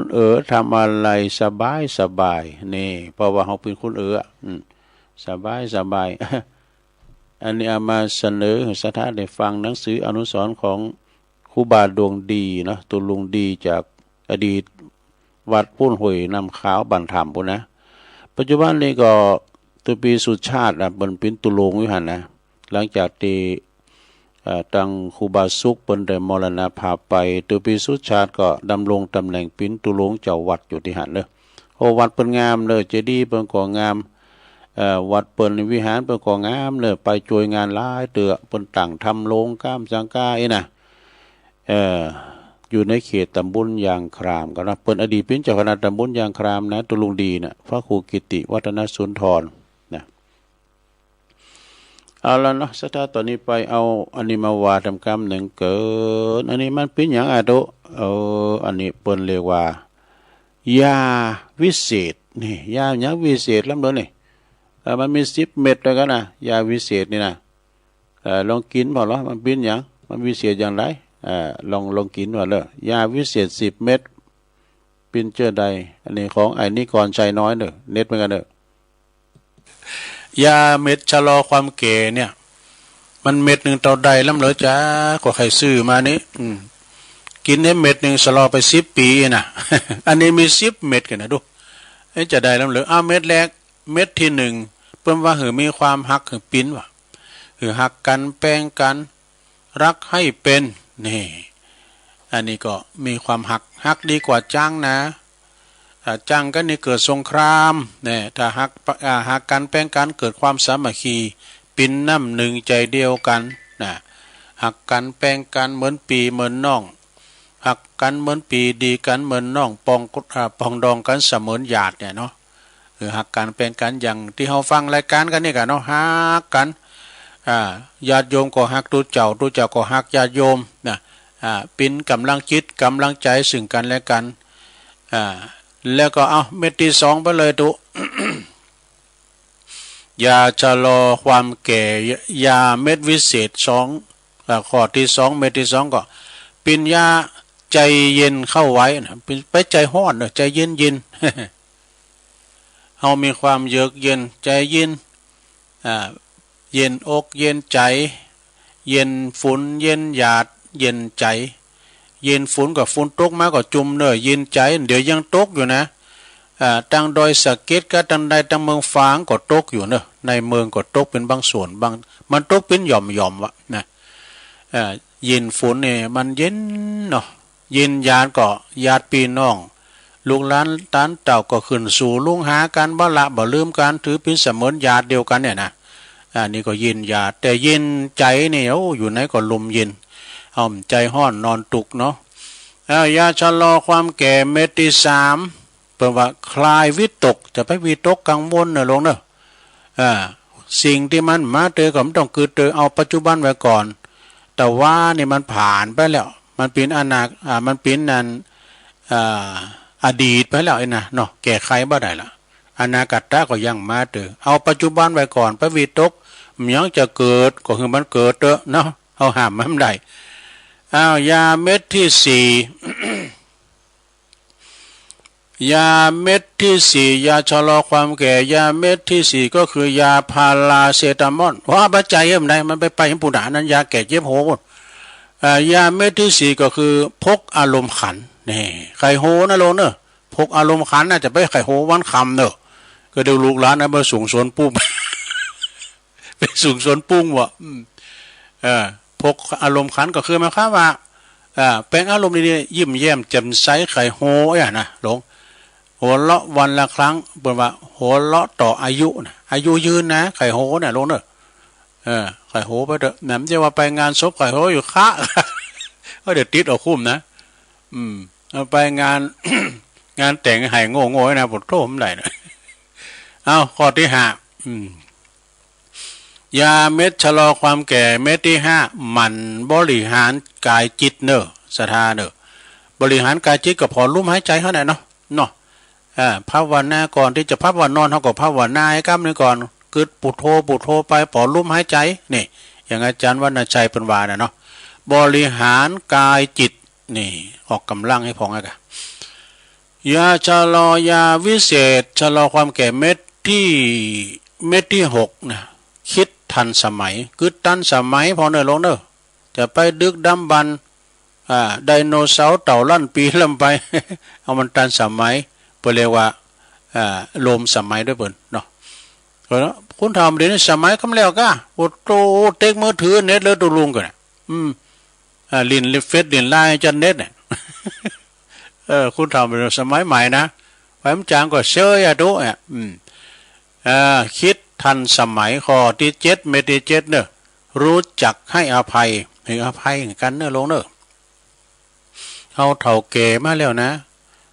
คุณไก่ชิดมาสับเติมมาก็พี่ฐานพี่นี่ก็อภัยกันเนปั๊บตุกความเข้าใจซึ่งกันและกันจะไปขูดจะไปเกลียดกันเนอะบางพ้องปากหอพอหนากันนี่ไพว่าเฉยเถอะเนาะ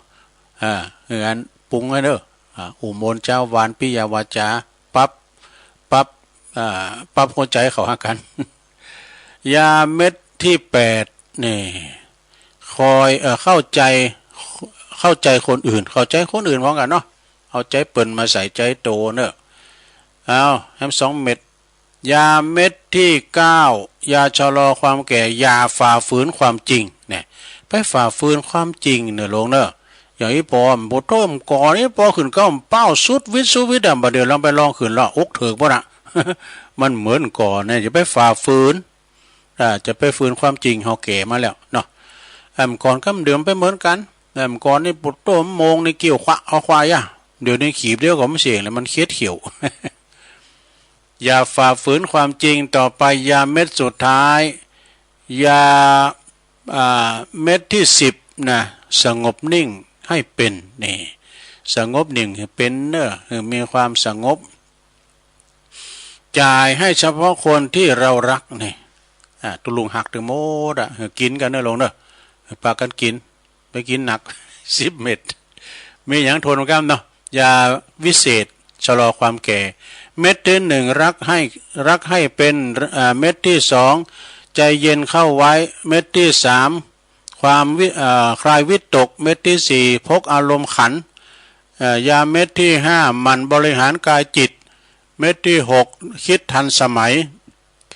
เม็ดที่7รู้จักให้อภัยเม็ดที่8เข้าใจคนอื่นเม็ดที่9อย่าฝ่าฝืนความจริงและเม็ดที่10สงบนิ่งให้เป็นนี่อันนี้ก็เอาไปกินกันนะลงเด้อกินหลังวิหารบ่นะ หลังวิหารวาลินได้ลงเด้อต่อไปหยังแถมนิกรชัยน้อยอันนี้ก็เปิ้นบอกว่าอินเนอร์สถานเด้อเปิ้นบอกว่าคุณเฮาเนี่ยมันบ่ฮู้ว่า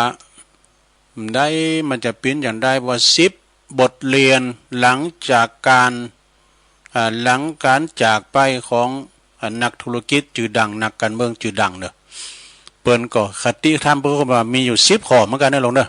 10ข้อนึงเปิ้นว่าเปิ้นว่าเฮาบ่ฮู้จริงๆว่าเฮาจะตายเมื่อใดแน่ไปฮู้ตุลุงก็ฮู้เนาะ7วันเนี่ยมันมีวันเนี่ยเนาะลงเนาะเฮาจะตายวันใดเฮามันมีนิมิตมีเครื่องหมายเนาะจะไปที่ไหนเฮาจะฮู้นี่จะไปเสี่ยงบุญที่ไหนพองก็ไปตายห้องยาพองก็ไปตายน้ำตากลางตางมันบ่แน่เนาะสถานเนาะพองก็ไปตายกลางตุงกลางนาสถานที่สัตว์ไม่ตายไม่มีตายได้หมดนะเสนามันหนักนะมักยุราชน่ะไฟฟ้านี่ก็เป็นเสนามันเนาะเสนามักยุราชนะแล้วก็รถลานี่ก็เป็นเสนามันนะเราไม่รู้จริงๆว่าเราจะตายเมื่อไหร่และที่ไหนนะข้อที่2อย่างที่ทำเฮามีความสุขแล้วก็ทำไปเถอะลงเด้อนะอันใดที่มันมีความสุขเป็นบาปเป็นกรรมหยังกับไผกับลูกกับหลานก็ทำไปเถอะนะเป็นความสุขในส่วนตัวเฮาก็ทำไปข้อที่3อย่าไปกังวลกับอนาคตมากหนักเลยในอนาคตเนี่ยมันจะเป็นอย่างไรจ้าเฮาว่าเฮาเฒ่าแก่มาแล้วนี่จะฮือไผจะมาพอเฮาจ้านี่ก็คิดไว้ตั้งนานแล้วตุลุงก็คิดเหมือนกันนะขอนมีเฮ็ดนะเฮ้ยขอนมีเฮ็ดกับเขามาเป่าบุดๆข้อที่3นี่นะจะไปกังวลกับอนาคตอันจังมาไปหน้านั้นจะได้มันจะเป็นอย่างใดนะจะไปกังวลหนักเลยข้อที่4อย่าไปทะเลาะกับไผมันจะเสียเวลาชีวิตเฮาเฮ็ดได้นะเฒ่าแก่มาแล้วจะไปพิษกับไผพิษกับลูกกับหลานเข้ามาแอวหานะเฮ้ย จะไปพิษกับคุณบ้านไก่เล่นเคงกันนะข้อที่5อู่ดีทำดีกับทุกคนโดยเฉพาะกับคุณไก่โตเฮาเนี่ยนะอย่างคุณเฮาเหลือก็2เฒ่าเนาะเหลือปอกับแม่ลูกเต่าเหล่าล้านมันก็ไปเยการกันบ่น่ะเฒ่าเอ้ยมาโว้ยกินข้าว ก่อนคุณเฒ่าก่อนบ่น้องดูเฒ่าเอ้ยมาเว้ยมากินข้าวกินแล้วก็ไปนอน อันนี้เพิ่นฮักกันลูกเนาะแล้วก็ข้อที่6เนาะมีหยังที่เฮาต้องทำแต่ยังบ่ได้ทำก็ทำนี่ข้อที่7มีหยังที่เฮาอยากทำยังไม่ได้ทำก็ทำไปนะข้อที่8ไปเลยตรวจสุขภาพออกกำลังกายกินอาหารดีๆพองมีประโยชน์นี่อาหารหาหมูหยังพองนะก็มีลาบมันใจกะหาหมูมันมีหยังพองหมู1หมู2กะ ข้อที่9ลงไปจ้าขออภัยทุกอย่างนะ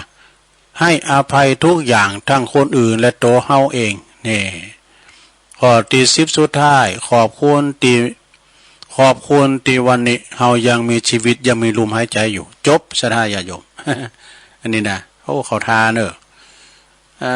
อันนี้ยาเม็ด10เม็ดแล้วก็อันนี้อนาคต10ข้อจบลงไปเนาะ ขอบคุณคุณนิกรชัยน้อยนะจากหนองล่องหนึ่งนะจบลงไปศรัทธาญาติโยมทั้งหลายยา10 เม็ดยาชะลอความแก่ก็ชะลอไปเวลาว่ามันปิ้นอย่างยาวิเศษแต่จ้ายาวิเศษก็มีมันก็ในนิทานเนาะยากินแล้วก็กลายเป็นหนุ่มอย่างเขาแล้วนี่ติตุลุงเราฟังก็เป็นนิทานธรรมอันนี้ก็เป็นนิทานธรรมเหมือนกันศรัทธาญาติโยมทั้งหลายมันเราสู่จูกันฟังแต่บทหนึ่งนะ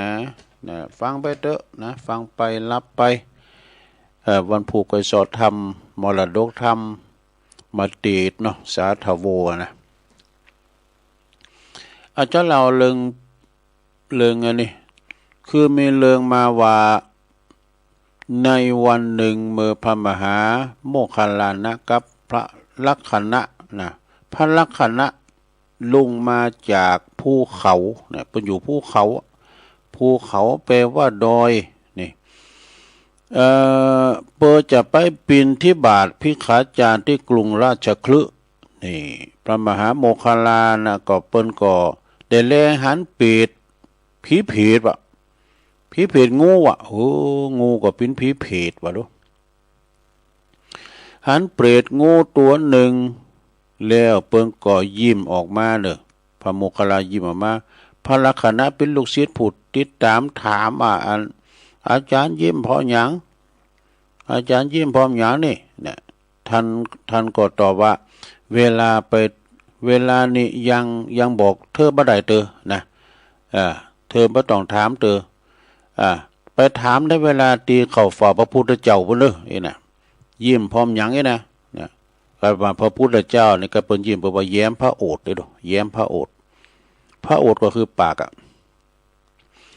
เมื่อว่าถึง2 องค์นั้นไปบิณฑบาตปิกมาแล้วก็เข้าไปเฝ้าพระพุทธเจ้าพระลักขณะจืนจะพระลักขณะนี่เป็นลูกศิษย์ของพระโมคคัลลาพระลักขณะก็เลยถาม2 หน้า2 หน้าพระพักของพระพุทธเจ้าถามพระโมคคัลลาปุปินาจารย์ว่ายิ้มพร้อมหยังนะพระโมคคัลลาก็ตอบว่าเพราะว่าไปหันเปรตงูนี่เปรตงูตัวหนึ่งแล้วก็จึงยิ้มขึ้นมานี่เปรตงูตัวนั้นมีศีรษะเหมือนมนุษย์โหเป็นเป็นมนุษย์ว่ะแต่ตัวเป็นงูนี่อาจจะมีบ่ได้ไปเขียนเป็นนั่นเปิ้นเรียกว่าคือบุคลาธิฐานนี่ครับใช่ก็ในฟ้าวิหารครับอย่างเงี้ยเธอก็ผีเผิดเนี่ยเธอก็โหเป็นควายโหเป็นหมูโหเป็นหมาตัวเป็นคุณนี่นะมันถึงมีหรออันนี้คือโหเป็นมนุษย์ตัวเป็นงูยาวปุตโตพระมารว่า25 โยชน์ปุตโตมันจะยาวขนาดไหนโยชน์16 กิโลอยู่บุญอากาศพุ่นโอ้โคตรอยู่บุญอากาศลงงมีเปลวไฟลุกขึ้นตั้งแต่ศีรษะลามไปถึงหางบ่ว่าดูหางงูนะลุกจากหางลามไปถึงศีรษะเนี่ยไฟลุกตะลนนี่นะไฟลุกมันก็ห้อนหลังกันเนาะงูตัวนั้นน่ะลุกขึ้นทำที่กลางโตลามไปตลอดทั้ง2 ข้างเนาะมันใหม่ถึงโตเด้อนะลุกขึ้นตีข้างทั้ง2นะทั้ง2ลามไปรวมกันตีกลางโตแถม ก็คือใหม่ถึงโตก็แล้วเด้อพอพระมหาโมคคัลลานะกล่าวขึ้นอย่างนี้แล้วพระพุทธเจ้าก็จึงตรัสขึ้นว่าจริงนะตรัสขึ้นว่าจริงเปโตเนนะเปิ้นก็บอกเนาะเปโตเนเฮาได้หันแต่เวลาเฮาตรัสรู้ใหม่ๆแล้วดูพระพุทธเจ้าตรัสรู้ใหม่ๆก็หันเปรตงูตัวนี้เหมือนกันนี่นะ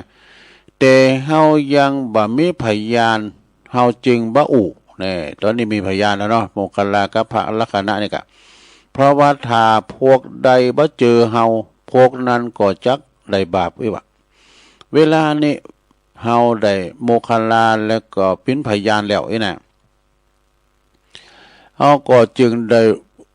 จะได้พูดหรือว่าตรัสแล้วก็ทรงแสดงเรื่องบุพกรรมของเปรตงูเหลิมโอ้เปรตงูเหลิมเฮ้ยต่อไปเนี่ยเปรตงูเหลิมเมื่อใจปิ้นใจความว่างูเปรตงูเหลิมในตัวนี้นะมันได้เผาบรรณศาลานะยามมือจัดแล้วปังดังมันได้เผาบรรณศาลาของพระปัจเจกโพธิองค์หนึ่งตนหนึ่งไว้ในจาดปางก่อนโลโอ้จาดก่อนจาดหลายจาดเนี่ยมันมีปิ้นมนุษย์เป็นคุณเขาเนี่ยไปเผากุฏิพระปัจเจกโพธิองค์หนึ่งวะนะในจาดปางก่อนโน้นเนี่ยนะพอเขาตายไปแล้วก็เลยไปตกมรณะมรณะอเวจีนรกอยู่จนกระทั่งแผ่นดินสูงขึ้นมาแถมพระมารวันหนึ่งโยชน์เนี่ยจึงได้มาเกิดเป็นงูเหลิมแบบเป็นงูอยู่บนอากาศเนี่ยอยู่บนอากาศในเวลาเนี่ยตัวเนี้ยนะนะแล้วก็ตรัสแล้วอย่างนั้นแล้วก็ตรัสต่อไปว่าดูก่อนภิกษุทั้งหลายบาปกรรมยอมเป็นเหมือนนมสดนี่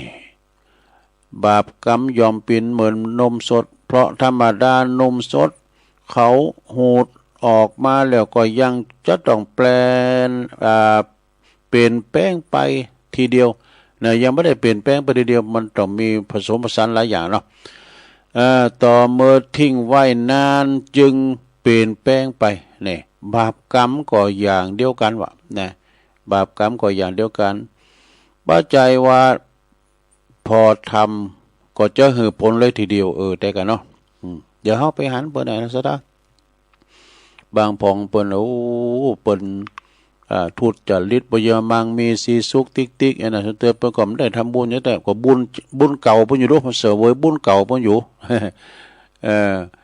ในเมื่อวัดต่อมาแล้วทำแล้วเนาะนานเขานั้นเขาก็จึงหือผลเด้อนะกรรมนี่นะเวลาพอมันออกผลนะมันจะมีผลแล้วก็นานเขาก็หือผลละ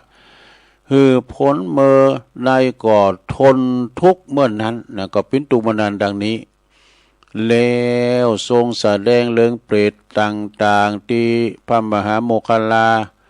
ไปปะไปหันอีกถึง20 เรื่องดูไปปะไปหันถึง20 เรื่องมีเรื่องเปรตกาก็มีเปรตกาในที่มีลิ้นยาวห้าโยชน์ดูโอ้กาได้ลิ้นยาวและมีศีรษะยาวเก่าโยชน์เหมือนกันมีตัวสูง25 โยชน์ดูแล้วก็ถูกไฟลุกลามใหม่อยู่บนอากาศปินิดแน่ไฟมาอยู่ตลอดเวลาก็โดยบาปกรรมดีเมื่อจาดก่อนเนี่ยเกิดเป็นกาแล้วก็ไปขโมยกาบเอาเข่าตีเขาได้จัดไว้ตีศาลาเนี่ยกามันหนึ่งนี่ใช้เป็นสอบขโมยเหมือนกันนะแล้วก็เพื่อว่าจะเอาไปถวายพระสงฆ์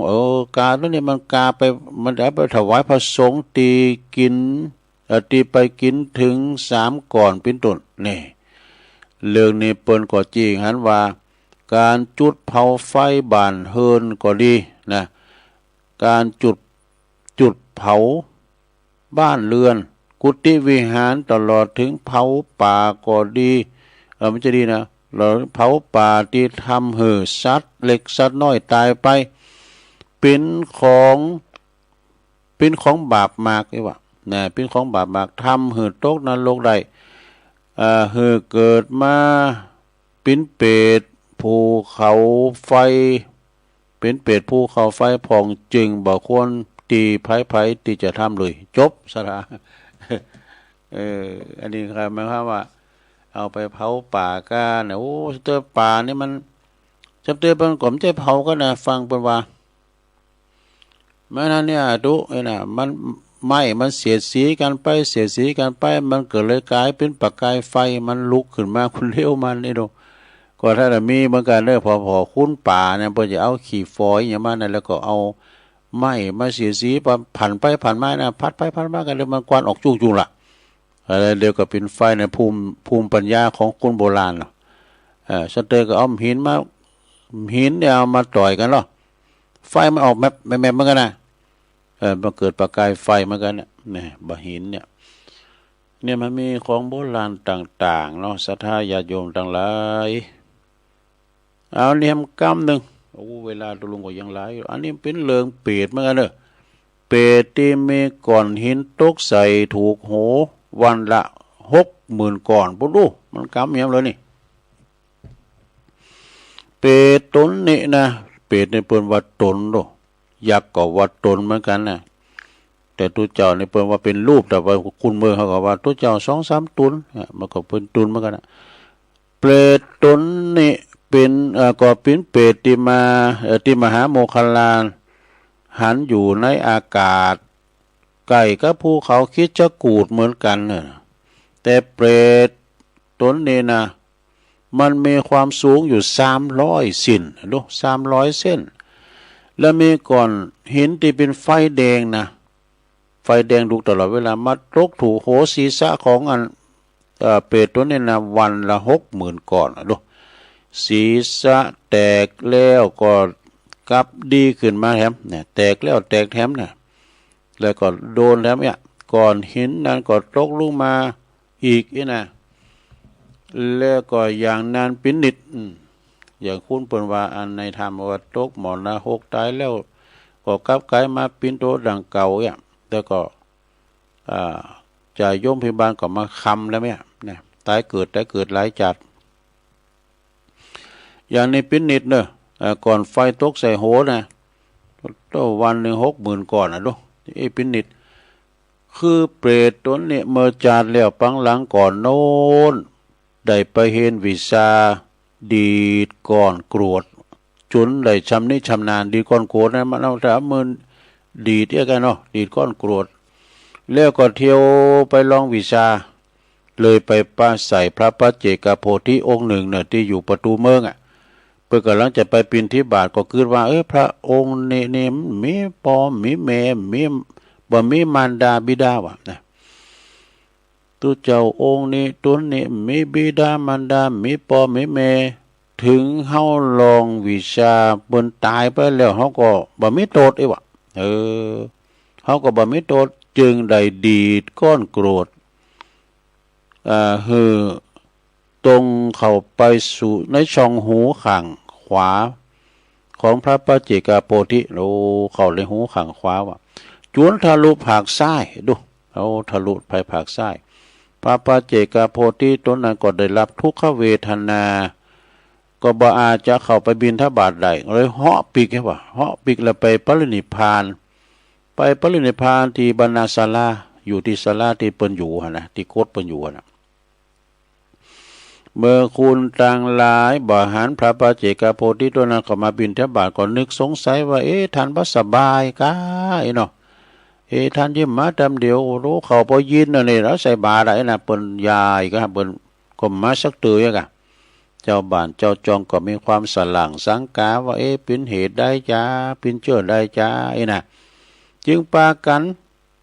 ติดตามไปพอตีบรรณาศาลาน่ะที่เปิ้นอยู่นะที่อาสาลัยน่ะพอได้หันพระปัจเจกโพธิ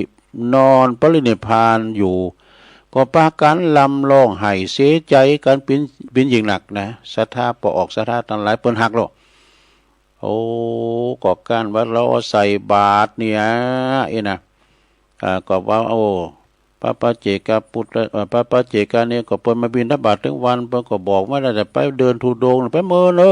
ระวังรถจูนนะสุมาน่ะปีนว่าเปิ้นมรณภาพที่พระบรรณศาลานิพพานอยู่ที่นั้นบรรณศาลาก็ปากันร้องไห้เสียเสียอกเสียใจกัน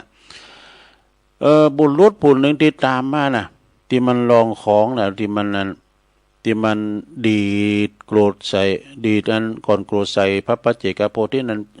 ก็จำได้ตัวเจ้าตนนี้ขณะที่เฮาลองดีดก่อนโกรธใส่หน้าเป็นมรณภาพไปเขาดีดก่อนโกรธใส่หูของเปิ้นน่ะของท่านน่ะจึงตายไปว่าเป็นฝีมือของเฮาในการเลยว่าโทษสมัจแจงนะเปิ้นถ้าหักอยู่หั่นน่ะนี่เปิ้นไข่ฮู้จักตัวว่าไผเป็นคนแย่เนาะปวดโลกรรมนั้นก็ศรัทธาต่างหลายเป็นว่าคิงในกายนะปวดโลสหบาทาเปิ้นก็มาลุมกันมาลุมกระทืบ ลุมตืบเนาะชายผู้นั้นจนถึงแก่ความตายเฮ้อ ก็มาเยี่ยมดักไว้หันเนาะจะมาบอกเปิ้นนี่เปิ้นได้หายแค้นอยู่อะไรเนาะตอนนั้นก็เปิ้นลุมประชาทานสหบาทากะเมื่อว่าเขาตายไปแล้วก็ไปตกอเวจีนรกอยู่จนกระทั่งแผ่นดินสูงขึ้นมาแถม1 โยชน์ลูกจึงได้ขึ้นมาเกิดเป็นเปรตอย่างที่เรามานะพระพุทธเจ้าทรงแสดงบุพกรรมของเปรตนี่แล้วก็จึงตรัสไว้ว่าธรรมดาศิลปะนะศิลปะหรือว่ายศอำนาจเกิดแก่โค่นพานแล้วก็ทำให้โค่นพานนั้นถึงความพินาศดังนี้นี่เรื่องนี้เป็นจริงหันว่าศิลปะวิทยาหรือว่าศัพท์ยศอำนาจก็ตามยอมทำให้คุณพานมัวมองแล้วบันดาลให้ทำลายทำความชั่วต่างๆมีบีบคั้นเบียดเบียนกดขี่ข่มเหงผู้อื่นเป็นต้นเหมือนกับงูปิดตีทำให้แก่ผู้อื่นฉะนั้นทุกคนควรระวังเด้อในเมื่อว่าได้ดีมีสุขมียศอำนาจมียศถาบรรดาศักดิ์มีทรัพย์สินบริวารจะไปมัวเมาจะไปหลงลืมโตจะไปคดขี่ข่มเหงคนอื่นเพราะว่าวันหนึ่งเขาอาจจะลุ่งต่ำก็ได้จบลงไปซะถ้าอันนี้ก็จบลงไปเนาะนิทานกล่อมเอามาเล่าสู่จูกันฟังเลยวันพุกนี่ก็จะเสาะสรรหามาแถมนะเราสู่จูกันฟังเนาะก็ปอออกไม่ออกศรัทธาวันพุกในปีนวันเสาร์ก็จะปีนวันทำกิจกรรมยกวัดมาบ้านจะไหวพระรับศีลกันเองกะศรัทธาญาติโยมตามที่เราได้ทำมาทุกวันพระได้เอามาทำกิจกรรมกันยกวัดมาบ้านกันต่อไป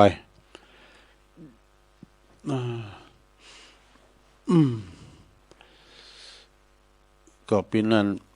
ลุ่มเตยก็กัดขึ้นอกขึ้นไหลขึ้นยังพองนะสับเตือนนะเกมยาหอมยาลุ่มไปเหมือนกันนะ จิบปินตือกะรู้ไหมมันเจ้าลุงก็จิบกาแฟก่อนถ้าเข้ามารายการก็นะมันกระซับกระเสียงคือมันหน่อยนะเอาละต่อไปก็ประกาศข่าวสารงานบุญสักหน่อยเนาะตามเต้ามันเต้นก่อนผู้ก็ประกาศแถมการประกาศถึงวันมันก็จะจืดลงไปก็เกรงใจสถานีอื่นเปิ้นนี่นะก็จะไปลืมเนอะในวันที่12นี่มีงานบุญหลายตีเนอะสถาเนาะโดยเฉพาะก็ตีวัดห้วยงูในโสภณารามตำบลสันทรายอำเภอฝางเปิ้นก็จะมีการต้านตีนต้านตีนแล้วก็ยกสัพทนขึ้นก้างขึ้นเสาของวัดโสภณารามก็ไปศรัทธาใครอยู่ที่ไหนตั้งใดก็ไปโฮมทำบุญกินต้านกันจะไปเปิดโรงทานก็ดีหรือว่าจะไปบริจาคทำบุญหน้างานบุญก็ดีจะไปปูชาผ่าแพรเจ็ดสีมณีเจ็ดแสงไปผูกไปมัดตีสัพทนก็ดีก็เจิญกันหรือว่าจะไปปิ้นเจ้าภาพสังก็ติดต่อที่พระมหาสมชาติชาตปัญโยสังก็ชุดละ 1,000 บาทโตสังนั้นก็500หรือว่าตามแต่เจตนาก็ดีเนาะก็เจิญกันได้ศรัทธานะในเมตตาธรรมคณะสงฆ์ตึงหลายอำเภอจังหวัดโดยเมตตาธรรมหลวงพ่อพระครูสุจิตานุรักษ์หลวงพ่อใหญ่เจ้าคณะอำเภอฝางเป็นประธานแล้วก็ประจัดต้านเตียนอยู่10 วัดด้วยกันวันนั้นนะ10 หลิ่ม10 วัดด้วยกันเอาก็จะมีการปักตุ่นโคตานตุ่นยอดตานโลมก็มีนะไปปักตุ่นปักยอดกันทั้งปูนั่นหรือว่าจะฝากหอมกันไปเขียนจื่อเขียนสังก็ไปปักไปหอมกันได้แต่ตั้งสายแต่ละสายตั้งเวงป่าเป่าก่อโดยเมตตาบารมีธรรมหลวงพ่อพระครูนิวิตศีลสังวรเจ้าคณะอำเภอเวียงป่าเป้าวัดห้างต่ำหลวงปู่ด้วย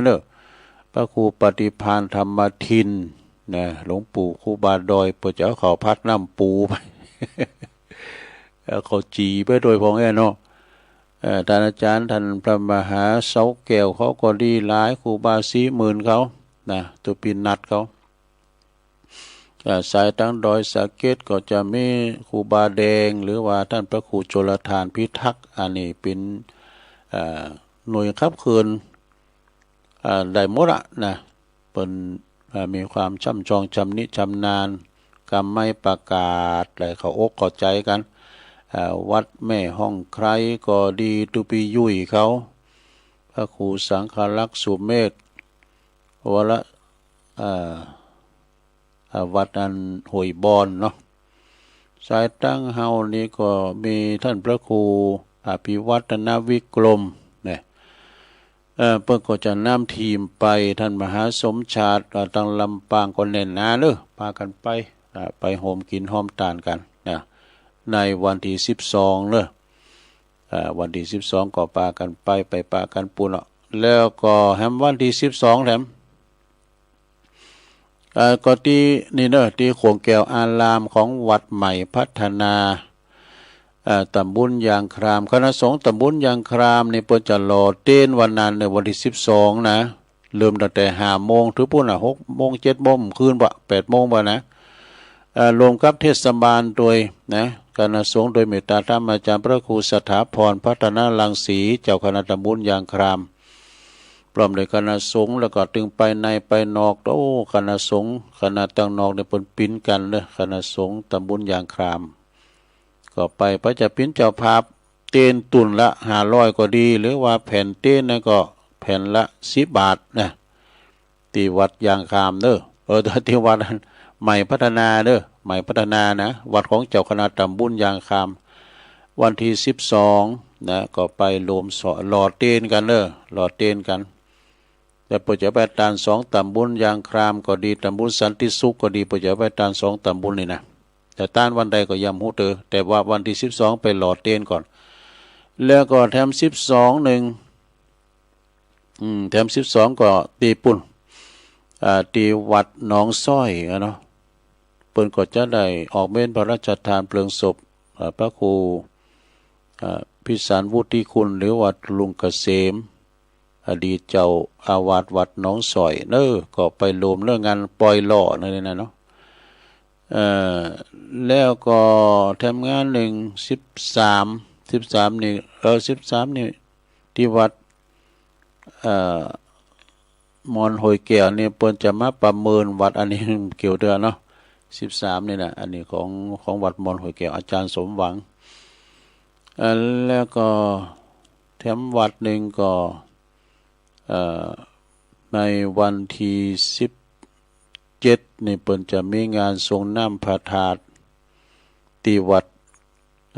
ปงรูตำบลนครเจดีย์17 กรกฎานะ